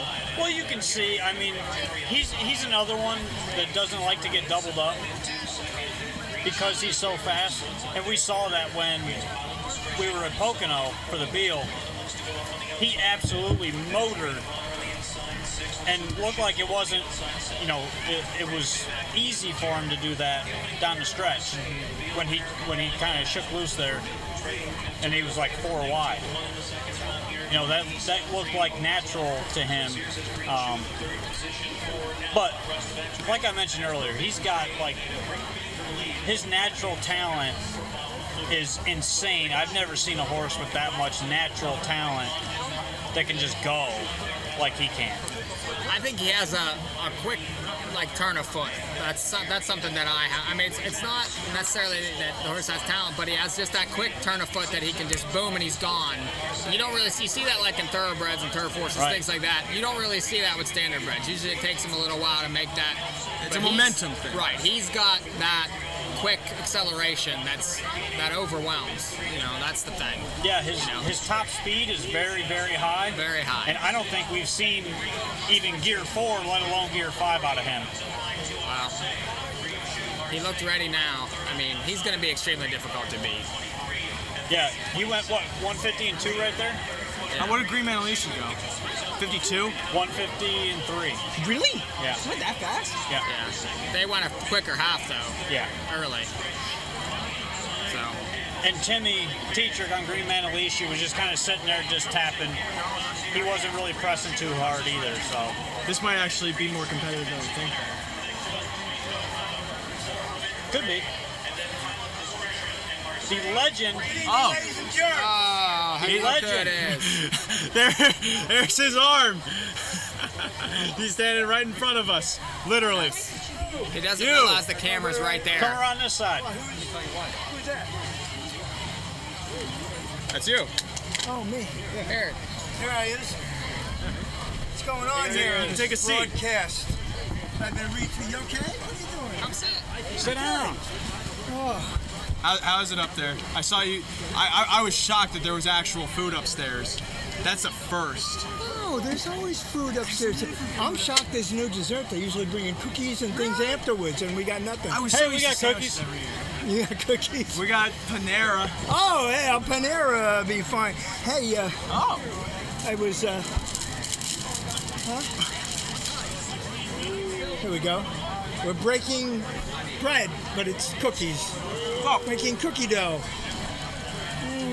This is my father, everyone. Say hi, father. Good afternoon. How you doing, Rod? You made it. Yeah. You don't look any worse for the wear.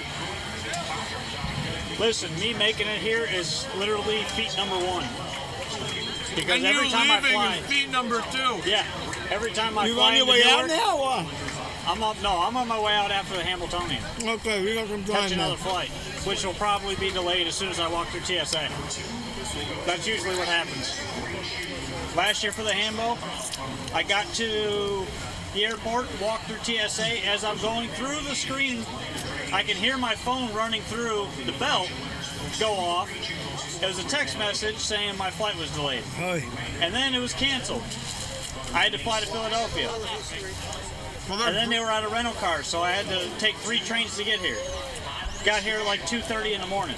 Then yesterday, my flight got delayed for 2 hours, a little over 2 hours, because they said there was landing difficulty because of the weather, and it wasn't even raining out here. You know, that's what you guys do on this show. You talk about the most difficult trips. And I get the most difficult trips ever. But it's only to Newark. Well, nobody gets easy. We got the draw here. Oh man, I'm gonna miss it. They're drawing right now. I'll just retweet it.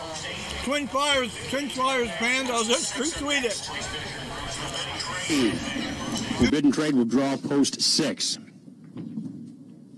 3. Post 3 Don't let him. goes to Don't Let 'em.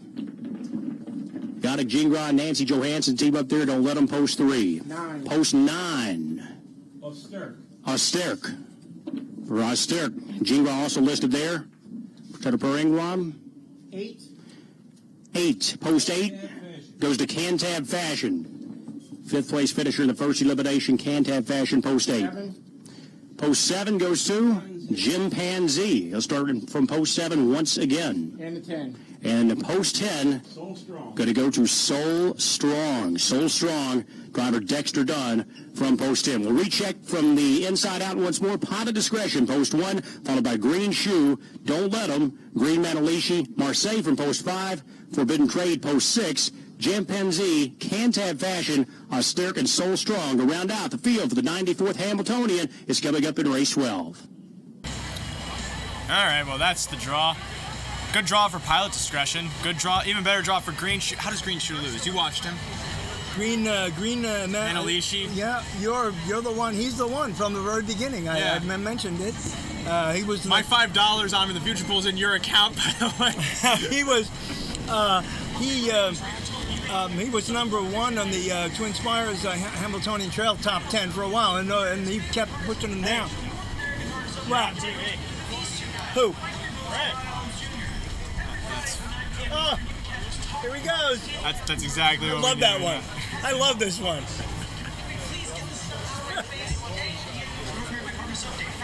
Yeah, but we're live right now. I love it. We can go around doing.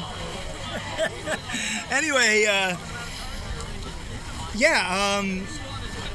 that was quite a race he did there, and I don't know what's her name. You have to go back upstairs immediately? No. Oh, okay, because we were going to take a break, actually. I have to do the Lady Liberty and the Steel race. Oh, so you have nothing until the Hambo? Yeah. Okay, well, let's go get a coffee. We'll come back. I was going to say, let me buy you a coffee. Okay, I like that even better. We're going to take a timeout. We'll leave you with the live feed. We'll be back with coffee and the John Cashman.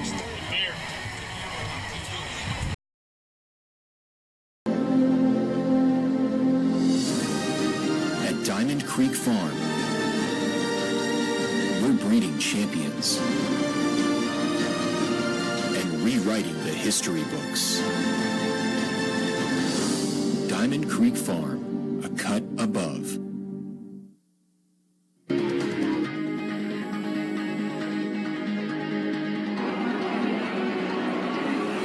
And Manchego takes the Hambletonian Oaks. It's six-pack, 149-1, a new world record. Father Patrick, redemption in the Breeders' Crown.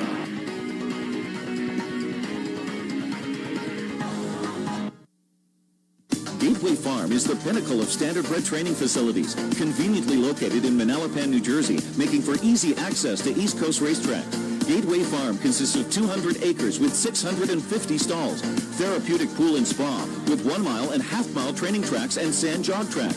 Gateway Farm is home to some of harness racing's top stables. Come see why Gateway Farm draws rave reviews from horsemen. For information, call 732-446-7100. Gateway Farm, the place with the mile.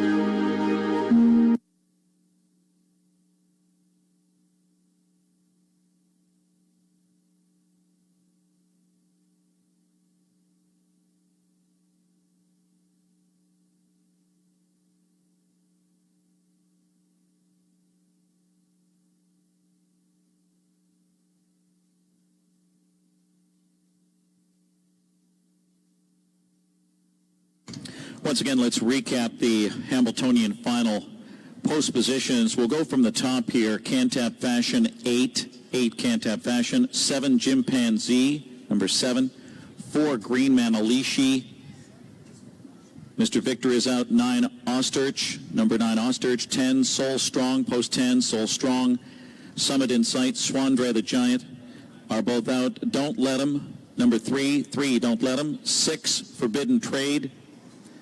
Jerry is out, 2 Green Shoe, number 2 Green Shoe, 5 Marseille, number 5, and the rail number 1 Pilot Discretion, Reign of Honor, Super Shizzle, both out.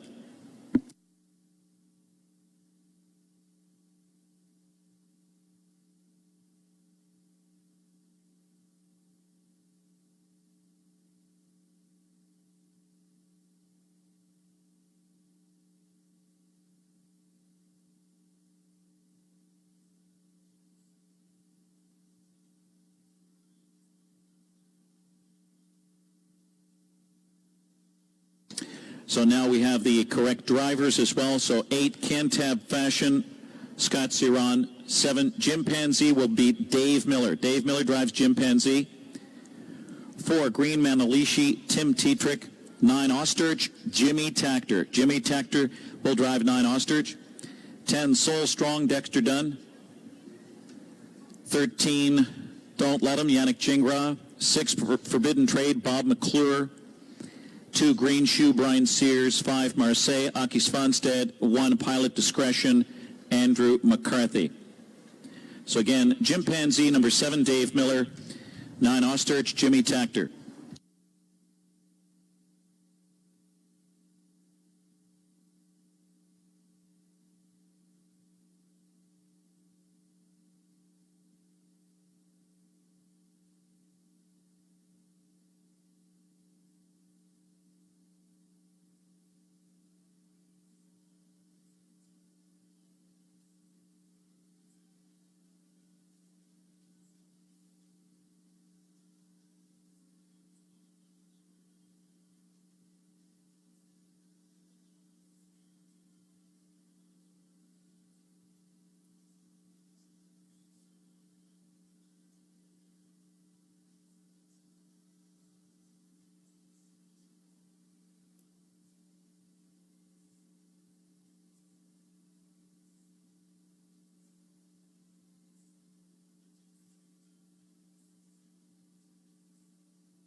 How many years have we been coming to the Hambo for? Has it been a couple? This is the second year. The second year we've been doing the show. We didn't get her last year, but we finally have her this year, a mainstay in the industry, and also on this day. But you're always running around. You're always doing some sort of Facebook, Twitter. Am I missing one? Instagram. Snapchat. You still use MySpace? No, I don't use MySpace. You know what? I never did use MySpace. Really? MindSpace. See, I don't even know how to say it right. You didn't use MySpace? No, I didn't use MySpace. Oh, that was the place to get all the free songs. Oh, yeah, no, I missed out on that. I was a little late bloomer with social media, but I'm making up for it. I love just giving my personal information out. I just leave my driver's license everywhere in public. I want everyone to know where I live. Nobody wants to be you. Right. That's what's great about having my identity. No one wants to steal it. Everyone wants to steal yours, though. I don't know about that, but yeah, no, I try to like limit some of the personal stuff, but you know, I am not on ghost mode on Snapchat, so basically anybody could find me anywhere. That is terrifying. Yeah, it I really turned is. ghost mode on. It's dangerous. Because I was at a 7-Eleven one time, and then all of a sudden, some guy pokes me on the back, and I punched him. Like, what else am I supposed to do? What?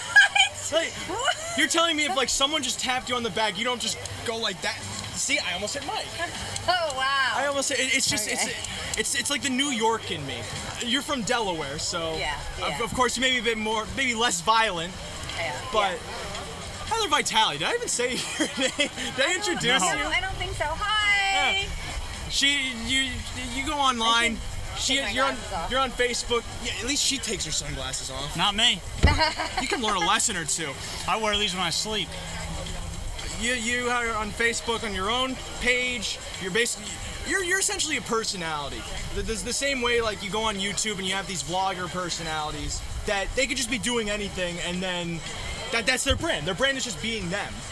Except you center that more towards harness racing because of course your mom is Joanne Looney King, married to Jim King Jr. Which by the way, I love Sharton, but could you let someone else win? Please let someone else win. I'm going to take a quote from Tim Tetrick. Tim Tetrick says that he doesn't try to win every race, only the ones he's in. So, which is every race. So that's what Sharton believes as well. Yeah, Sharton. Well, first of all, talking about the personality thing, yeah, I brand myself as Harness Racing's Firework. So I just feel like any place that I go, I want to bring a spark to it and bring excitement. You know, when I'm going and I'm doing Facebook Lives in the winner's circle, I want people yelling and screaming and being happy. It's 2019 Hambletonian Day. I mean, this is something to be excited about. So, and that's me. Like, it's not a fake thing. Like, whatever I am on social media, She's that's right, what by the I way. That am. is her. Yeah. I mean, I'm that same person, like, day in and day out. So then, getting back to Sharton, oh my gosh, like, she's a dream come true. So first of all, she's owned by Rich Colucci, and then my mom, Joanne Looney King. My stepdad, Jim King Jr. is the trainer. Tim Tetrick is the driver. Also, how's Tim related to you? So no relation. Tim actually bought into Sharton, but we like to say he only owns about like a little part of the left hoof. So he is. But he's such a great driver, and man, we are so blessed to have him with Sharton because he has been so great with her and taught her so much since she came from New Zealand. Sharton, so amazing. My wallet So would blessed. appreciate if she wasn't as good as she is. Your wallet's definitely thankful that she's as good as she is. I get the trickle down effect since I don't necessarily own her, you know, but I am the daughter, and I do help with like, you know, stable stuff and everything. When you have time, of course, because you're always out somewhere. You were skydiving the other day, I saw. Skydiving, how fun was that? 13,500 feet. I just wanted to always do that. So. I get nauseous up there on the Victory Terrace. Well, then don't skydive. Yeah. You're right. I think I might go into organ failure. But I think it's incredibly hard, though, especially in social media, to establish that sort of following. It took us a couple of years to have people even like us. I mean that on like a personal level. Yeah, but rolling off of that, I mean, being different in this industry is very different than being different in baseball or football because you have all those different personalities. Racing doesn't have the personalities, so when somebody like us and like you do something different, it's like, whoa, wait a minute, what is this? It takes a while for it to catch on and for people to really see the genuine enthusiasm that you have. So I think if that's what shows up in your product, then people will latch onto it. If they think that it's fake or it's coming across, you know, that it isn't genuine, then people are not going to like it. But you guys are genuine, you know what I mean? And then I have some bad news. What? This is all a character to me. I go home, I read Ayn Rand, and I cry myself to sleep. Good to know. Note to self. But you just revamped PA Harness Week. Oh, yeah. Tell us a little bit about that.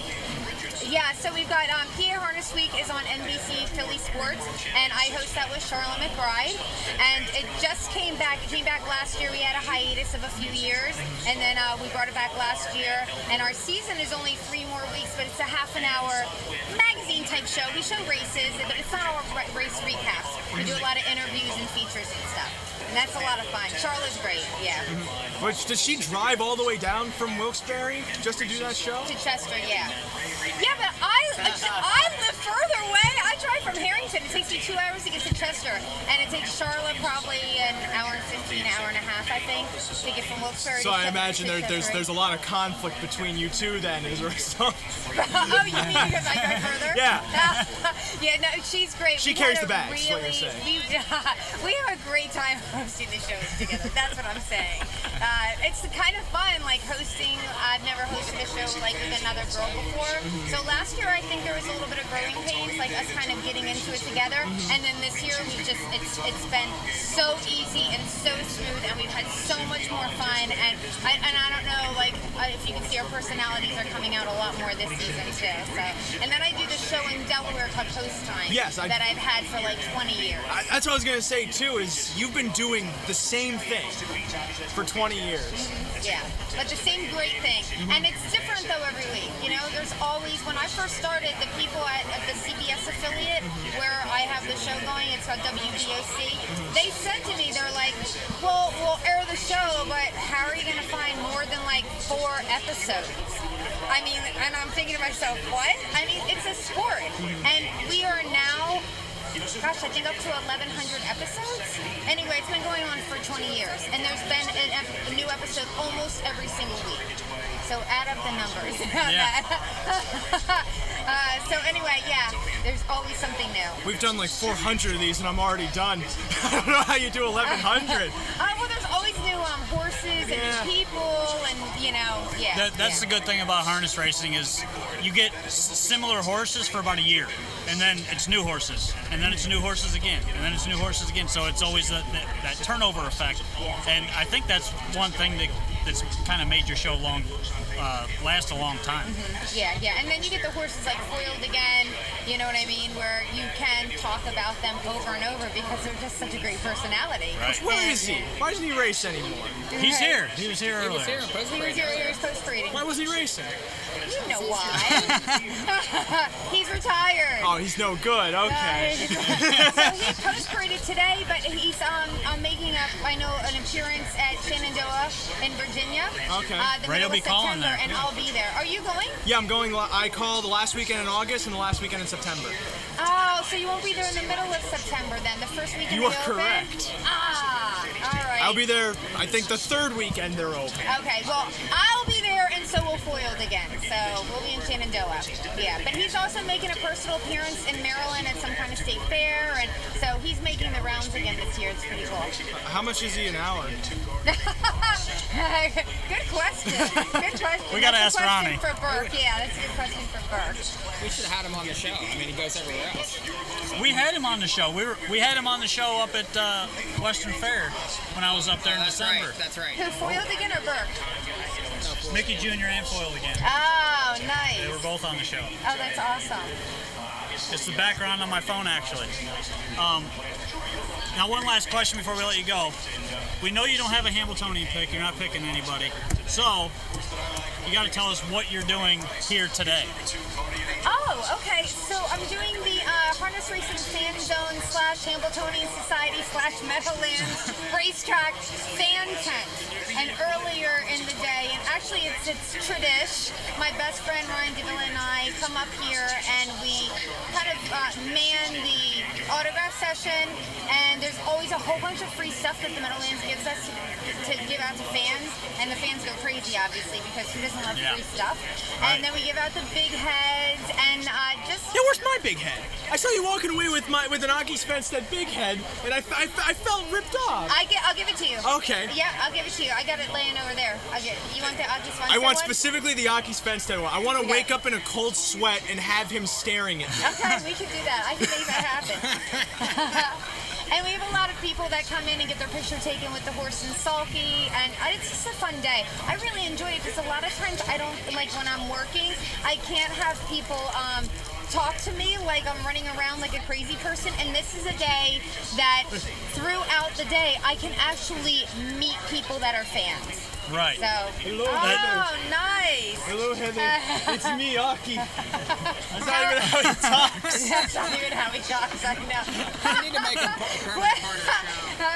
How's Marseille going to do today? Oh, wait, did he make the final? Marseille made the final. Okay. I was too busy working to look at the eliminations, in all honesty. I was running around handing out big heads, so I don't know what to tell you. Although we lost the feed. Like, they interrupted the feed. I can't get the CBS. Where's the CBS at? YouTube. Oh, it's on YouTube? By the way, we got exclusive access to the CBS feed online. Oh, you do? Yeah.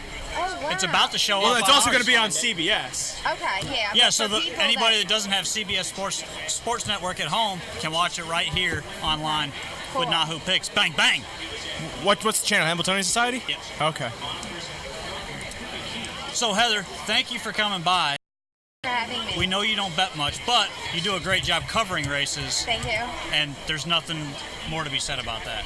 Thank you so much. I appreciate that. Thank you for having me. I'm going to go try to find a strawberry daiquiri.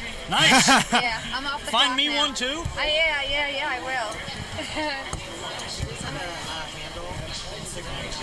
We're at NA Harness Update. Thanks, guys. Oh, good. Thank you. Well, it was live for 58 seconds. Oh, is it on the NAHU Picks page? No, on YouTube. Oh. We need to find a way to. Where are we at here? Well, I forgot to change the title of this. We're live there. Where's He's a bigger big head than the ones that we gave out. He's like, Where else would it be? Meadowlands? so yeah, I don't want to. We're still on? He's gonna end up. Yeah, we're still live. In the basement. Well, He's we're gonna be on the show every week. approaching post time for race number 10 here. This is the TVG Free for All Trot, the John Cashman Memorial. Thank you.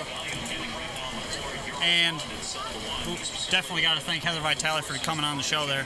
We got to figure out where this feed My top is. pick is the big Hey, head. thank you. Ake Svanstedt with 6-pack right here. Number 9, 5-1 morning line. He is currently the favorite. It's funny, before this happened, 6 to 5. I was Holy gonna take cow. the John Campbell thing over there and photobomb you. It's gonna put 6 him to over 5 and say, on 6-pack. Hey, Dr. John wants to talk to you. Do we have it up yet? No, I can't find the CBS. They got to restart it because it was up and then it went down. I will take care of that. To the inside, David Miller to the first turn. I totally missed what happened here. Marion Marauder I see in front. No, let's just give it to Ken Workington. I missed the first start. I don't want to butcher this. Yeah. Sato, Della Noche, and Tight Lines. The early trailer is Southwind Chrome. Hot quarter here, 26-3 on a beautiful day at the Meadowlands across the backstretch. 6-pack. The world champion and Dan Patch Award winner with Ake Svanstedt seizing command. Crystal Fashion in the second spot. Euro Bond, fresh off a world record performance there. Guardian Angel Oz is reined into fourth right now. And $50 bill still fifth on the cones. Then Marion Marauder, followed by Trolley. And then Cruzado, Della Noche, and Tight Lines in Southwind Chrome. Ake Svanstedt rating 6-pack here in 55 seconds. Tactical advantage to 6-pack onto the far turn. Crystal Fashion second. Here comes a charge from Guardian Angel. AS on the outside. 8 to 5 right now. And Tetrick's got him in gear as they head to 3/4. So they hook up at 6-pack. And on the outside, Guardian Angel AS. Those two stride for stride with Crystal Fashion on the inside third. $50 bill on the outside fourth. Needs to do more. Euro Bond is pinned in fifth. Marion Marauder sixth. They battle through 3/4 in 1:23-1. And they set sail for home in the Cashman. 6-pack on the inside. It's 6-pack. And Guardian Angel AS on the outside. Crystal Fashion angles 3 wide for the drive. And then Euro Bond at $50 bill. 3 across the track. Here comes Crystal Fashion and the Buckeye Dave Miller. Crystal Fashion at 8-1. Crystal Fashion, then Guardian Angel AS. 6-pack and Euro Bond. Crystal Fashion 150.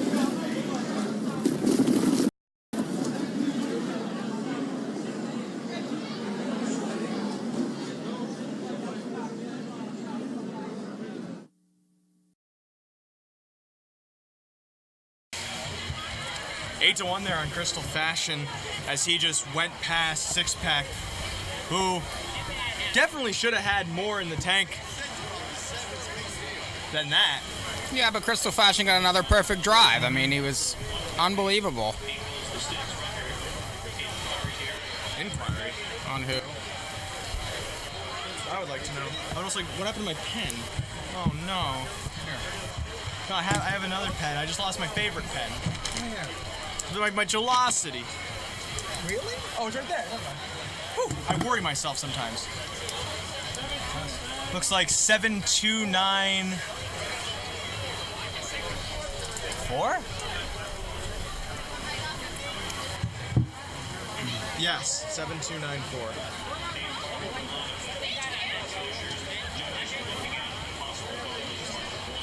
Oh yeah, Mary Marauder broke past the finish line. 8-1 over 8-5 over 6-5 over 9-1. So you watch the feed? No, we're back. We have the feed. You're back now, so I'm on mic. Yeah, and look at this, right below you. I can't see anything. Oh, okay, then don't worry about it. You're here. You're on. We're here. We're on. I actually have a chance to cash a ticket now, finally. It only took me all day. So? I don't know how you're handling the heat, and you've only been out here for so long. It's tough.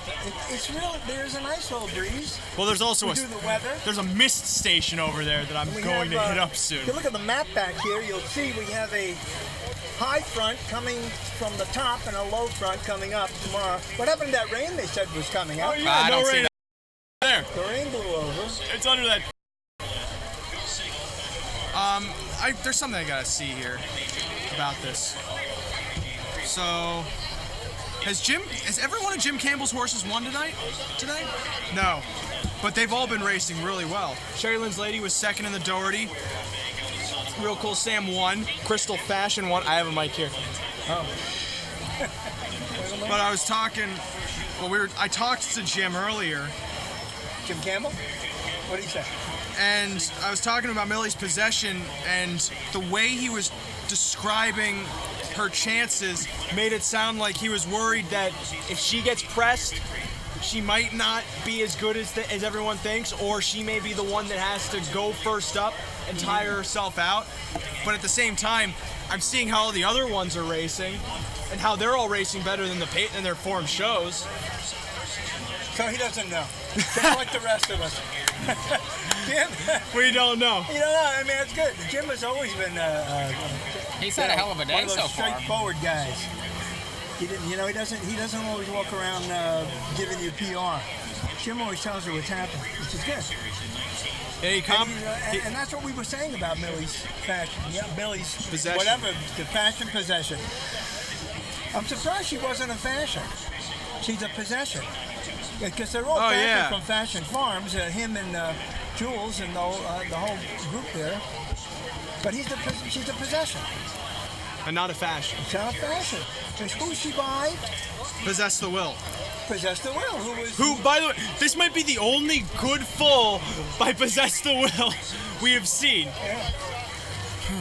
Because Possess the Will, he's been a stud for so many years now.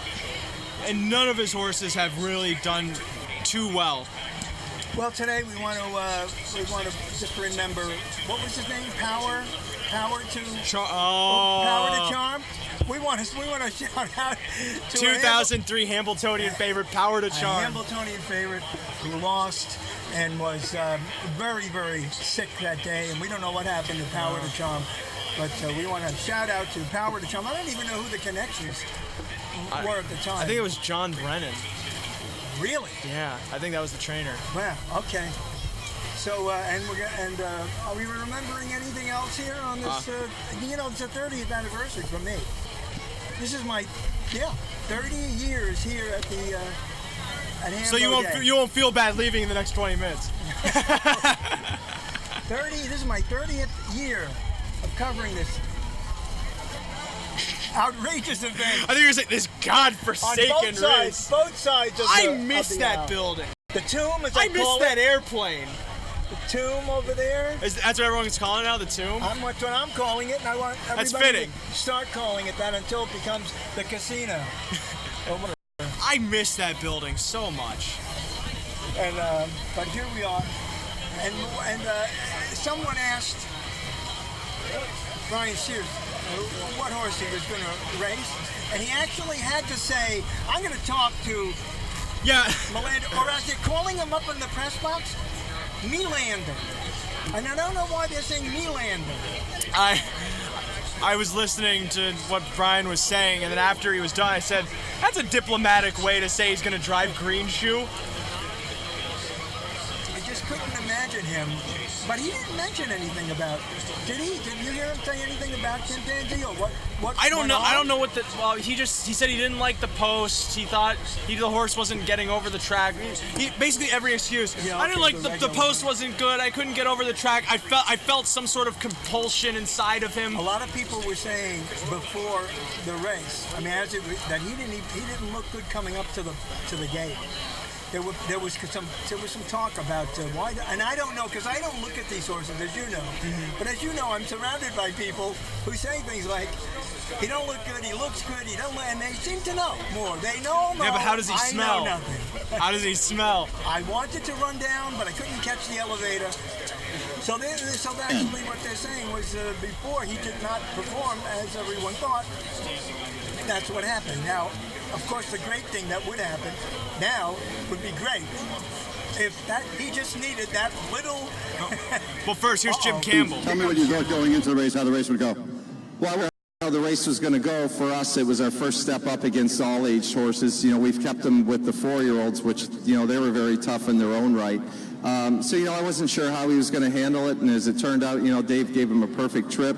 And, this horse has just come through for so many different times, and you give him a chance, he'll go right to the wire for you, and, we couldn't be more proud of him. You've already won with your undefeated Colton Horton. How about your undefeated filly in the Oaks? Well, I'm not a forecaster. All I can say is she's done everything and more than what we've asked of her. Obviously, we hope it continues for the next race. She's coming into the race. She had a good week, so... just hope for the best. And you've landed in Hambletonian again. What about that? Well, he raced good too. If you would have said to me a month ago that he'd be in the final of the Hambletonian, it didn't look that good. We got there, and I always say whether, whatever horse you have, you're in the final, you got a shot. If you're not in it, then you have no shot. So, we're going to get him ready, and he drew post 8, and, anything can happen. Good luck in the big races, Jim. Thanks, Bob. All right, so Crystal Fashion, 1880, 540, 380. The 2 Guardian Angel odds, 340, 240, and then 6-pack, 240. $2 exacta, 72, 65, 60. $2 trifecta, 729, $200, 20 cents, and the 10-cent super, 729, 55, 64. 9 minutes posted until race number 11, the final of the Hambletonian. Queen of Tricks is 5-1.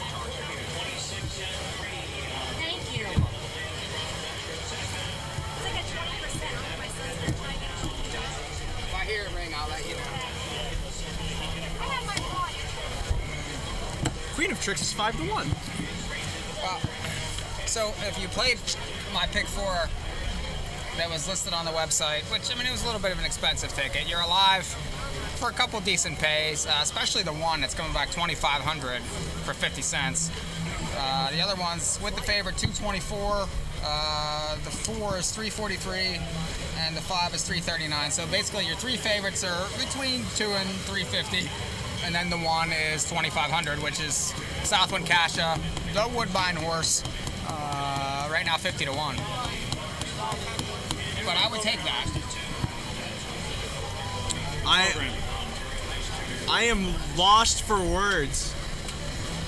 The Queen of Tricks is 6-1. What did you expect? 30. Really? Yeah. Oh boy. I didn't expect her to be taking as much play as Evident Beauty. It's early though. We have another, 10 minutes, 15 minutes? How about Crystal Fashion? Just keep winning. They're walking on the track right now. 15 minutes?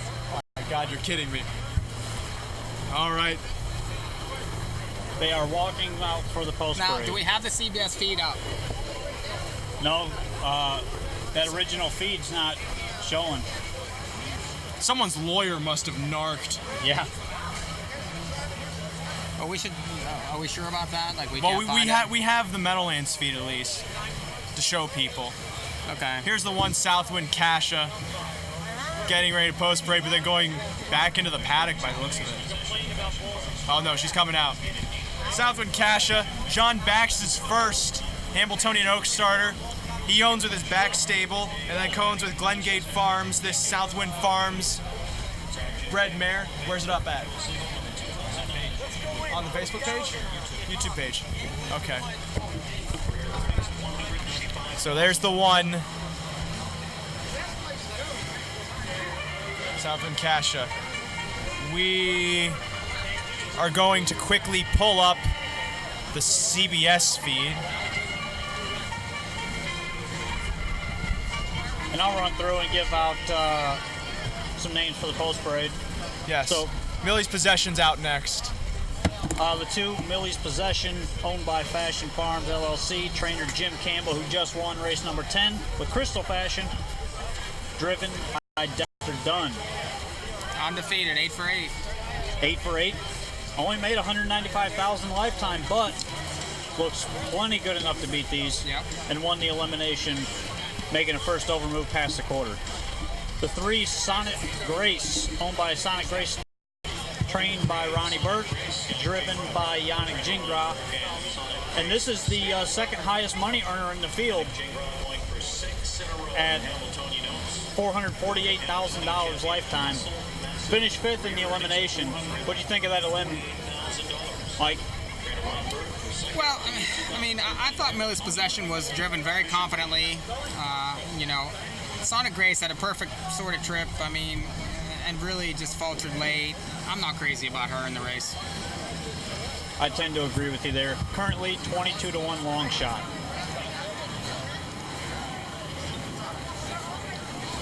The number 4, this is a very slow post parade, by the way. It's very ceremonial. Number 4, Evident Beauty, owned by Melvin Hartman, Little E LLC, RAW Equine Inc., trained by Nifty Norman, driven by Dave Miller, Purple Jesus, Evident Beauty. The highest money earner in this field, 13 out of 15 lifetime starts, first, second, or third. Huge chance for her. She just missed the elimination, you know, kicked late. I would expect a big effort here coming from off the pace. I think trip is going to be key with her. Hope she's not first over. They are As we're still waiting on more horses to come out. So, Mike, while we're still waiting, give us an idea for your high five. This is the mandatory payout with a carryover of $53,000 plus. I think the 3 favorites are going to be very tough to keep out of the high five. I mean, the 2, 4, and 5 look, you know, very much head and shoulders above most of these here. But I do like the 1, Southwind Kasha, who's, you know, a Woodbine horse and, you know, stepped up into the eliminations and raced extremely well, 25-1 to be second. You know, and that was a fast race. This horse is very quick early, could end up in a very sweet spot, and who knows? I mean, you know, could end up tripping out. It's currently 43-1. Definitely adds value to the high five.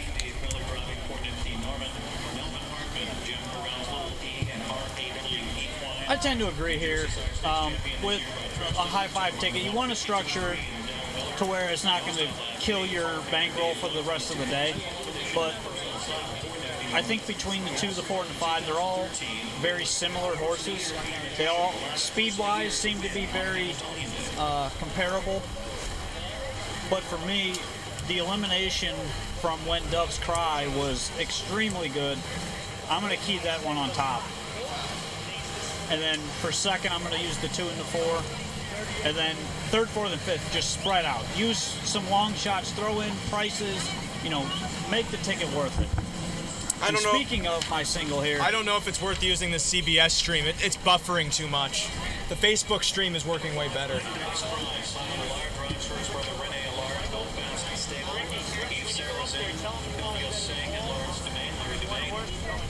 When Ducks cry, Retire Muscle Hill looks for his fourth straight. Which maybe that's because they're on the public Wi-Fi. No, they're on CBS's Wi-Fi. Then why is it worse? They're using junk Wi-Fi.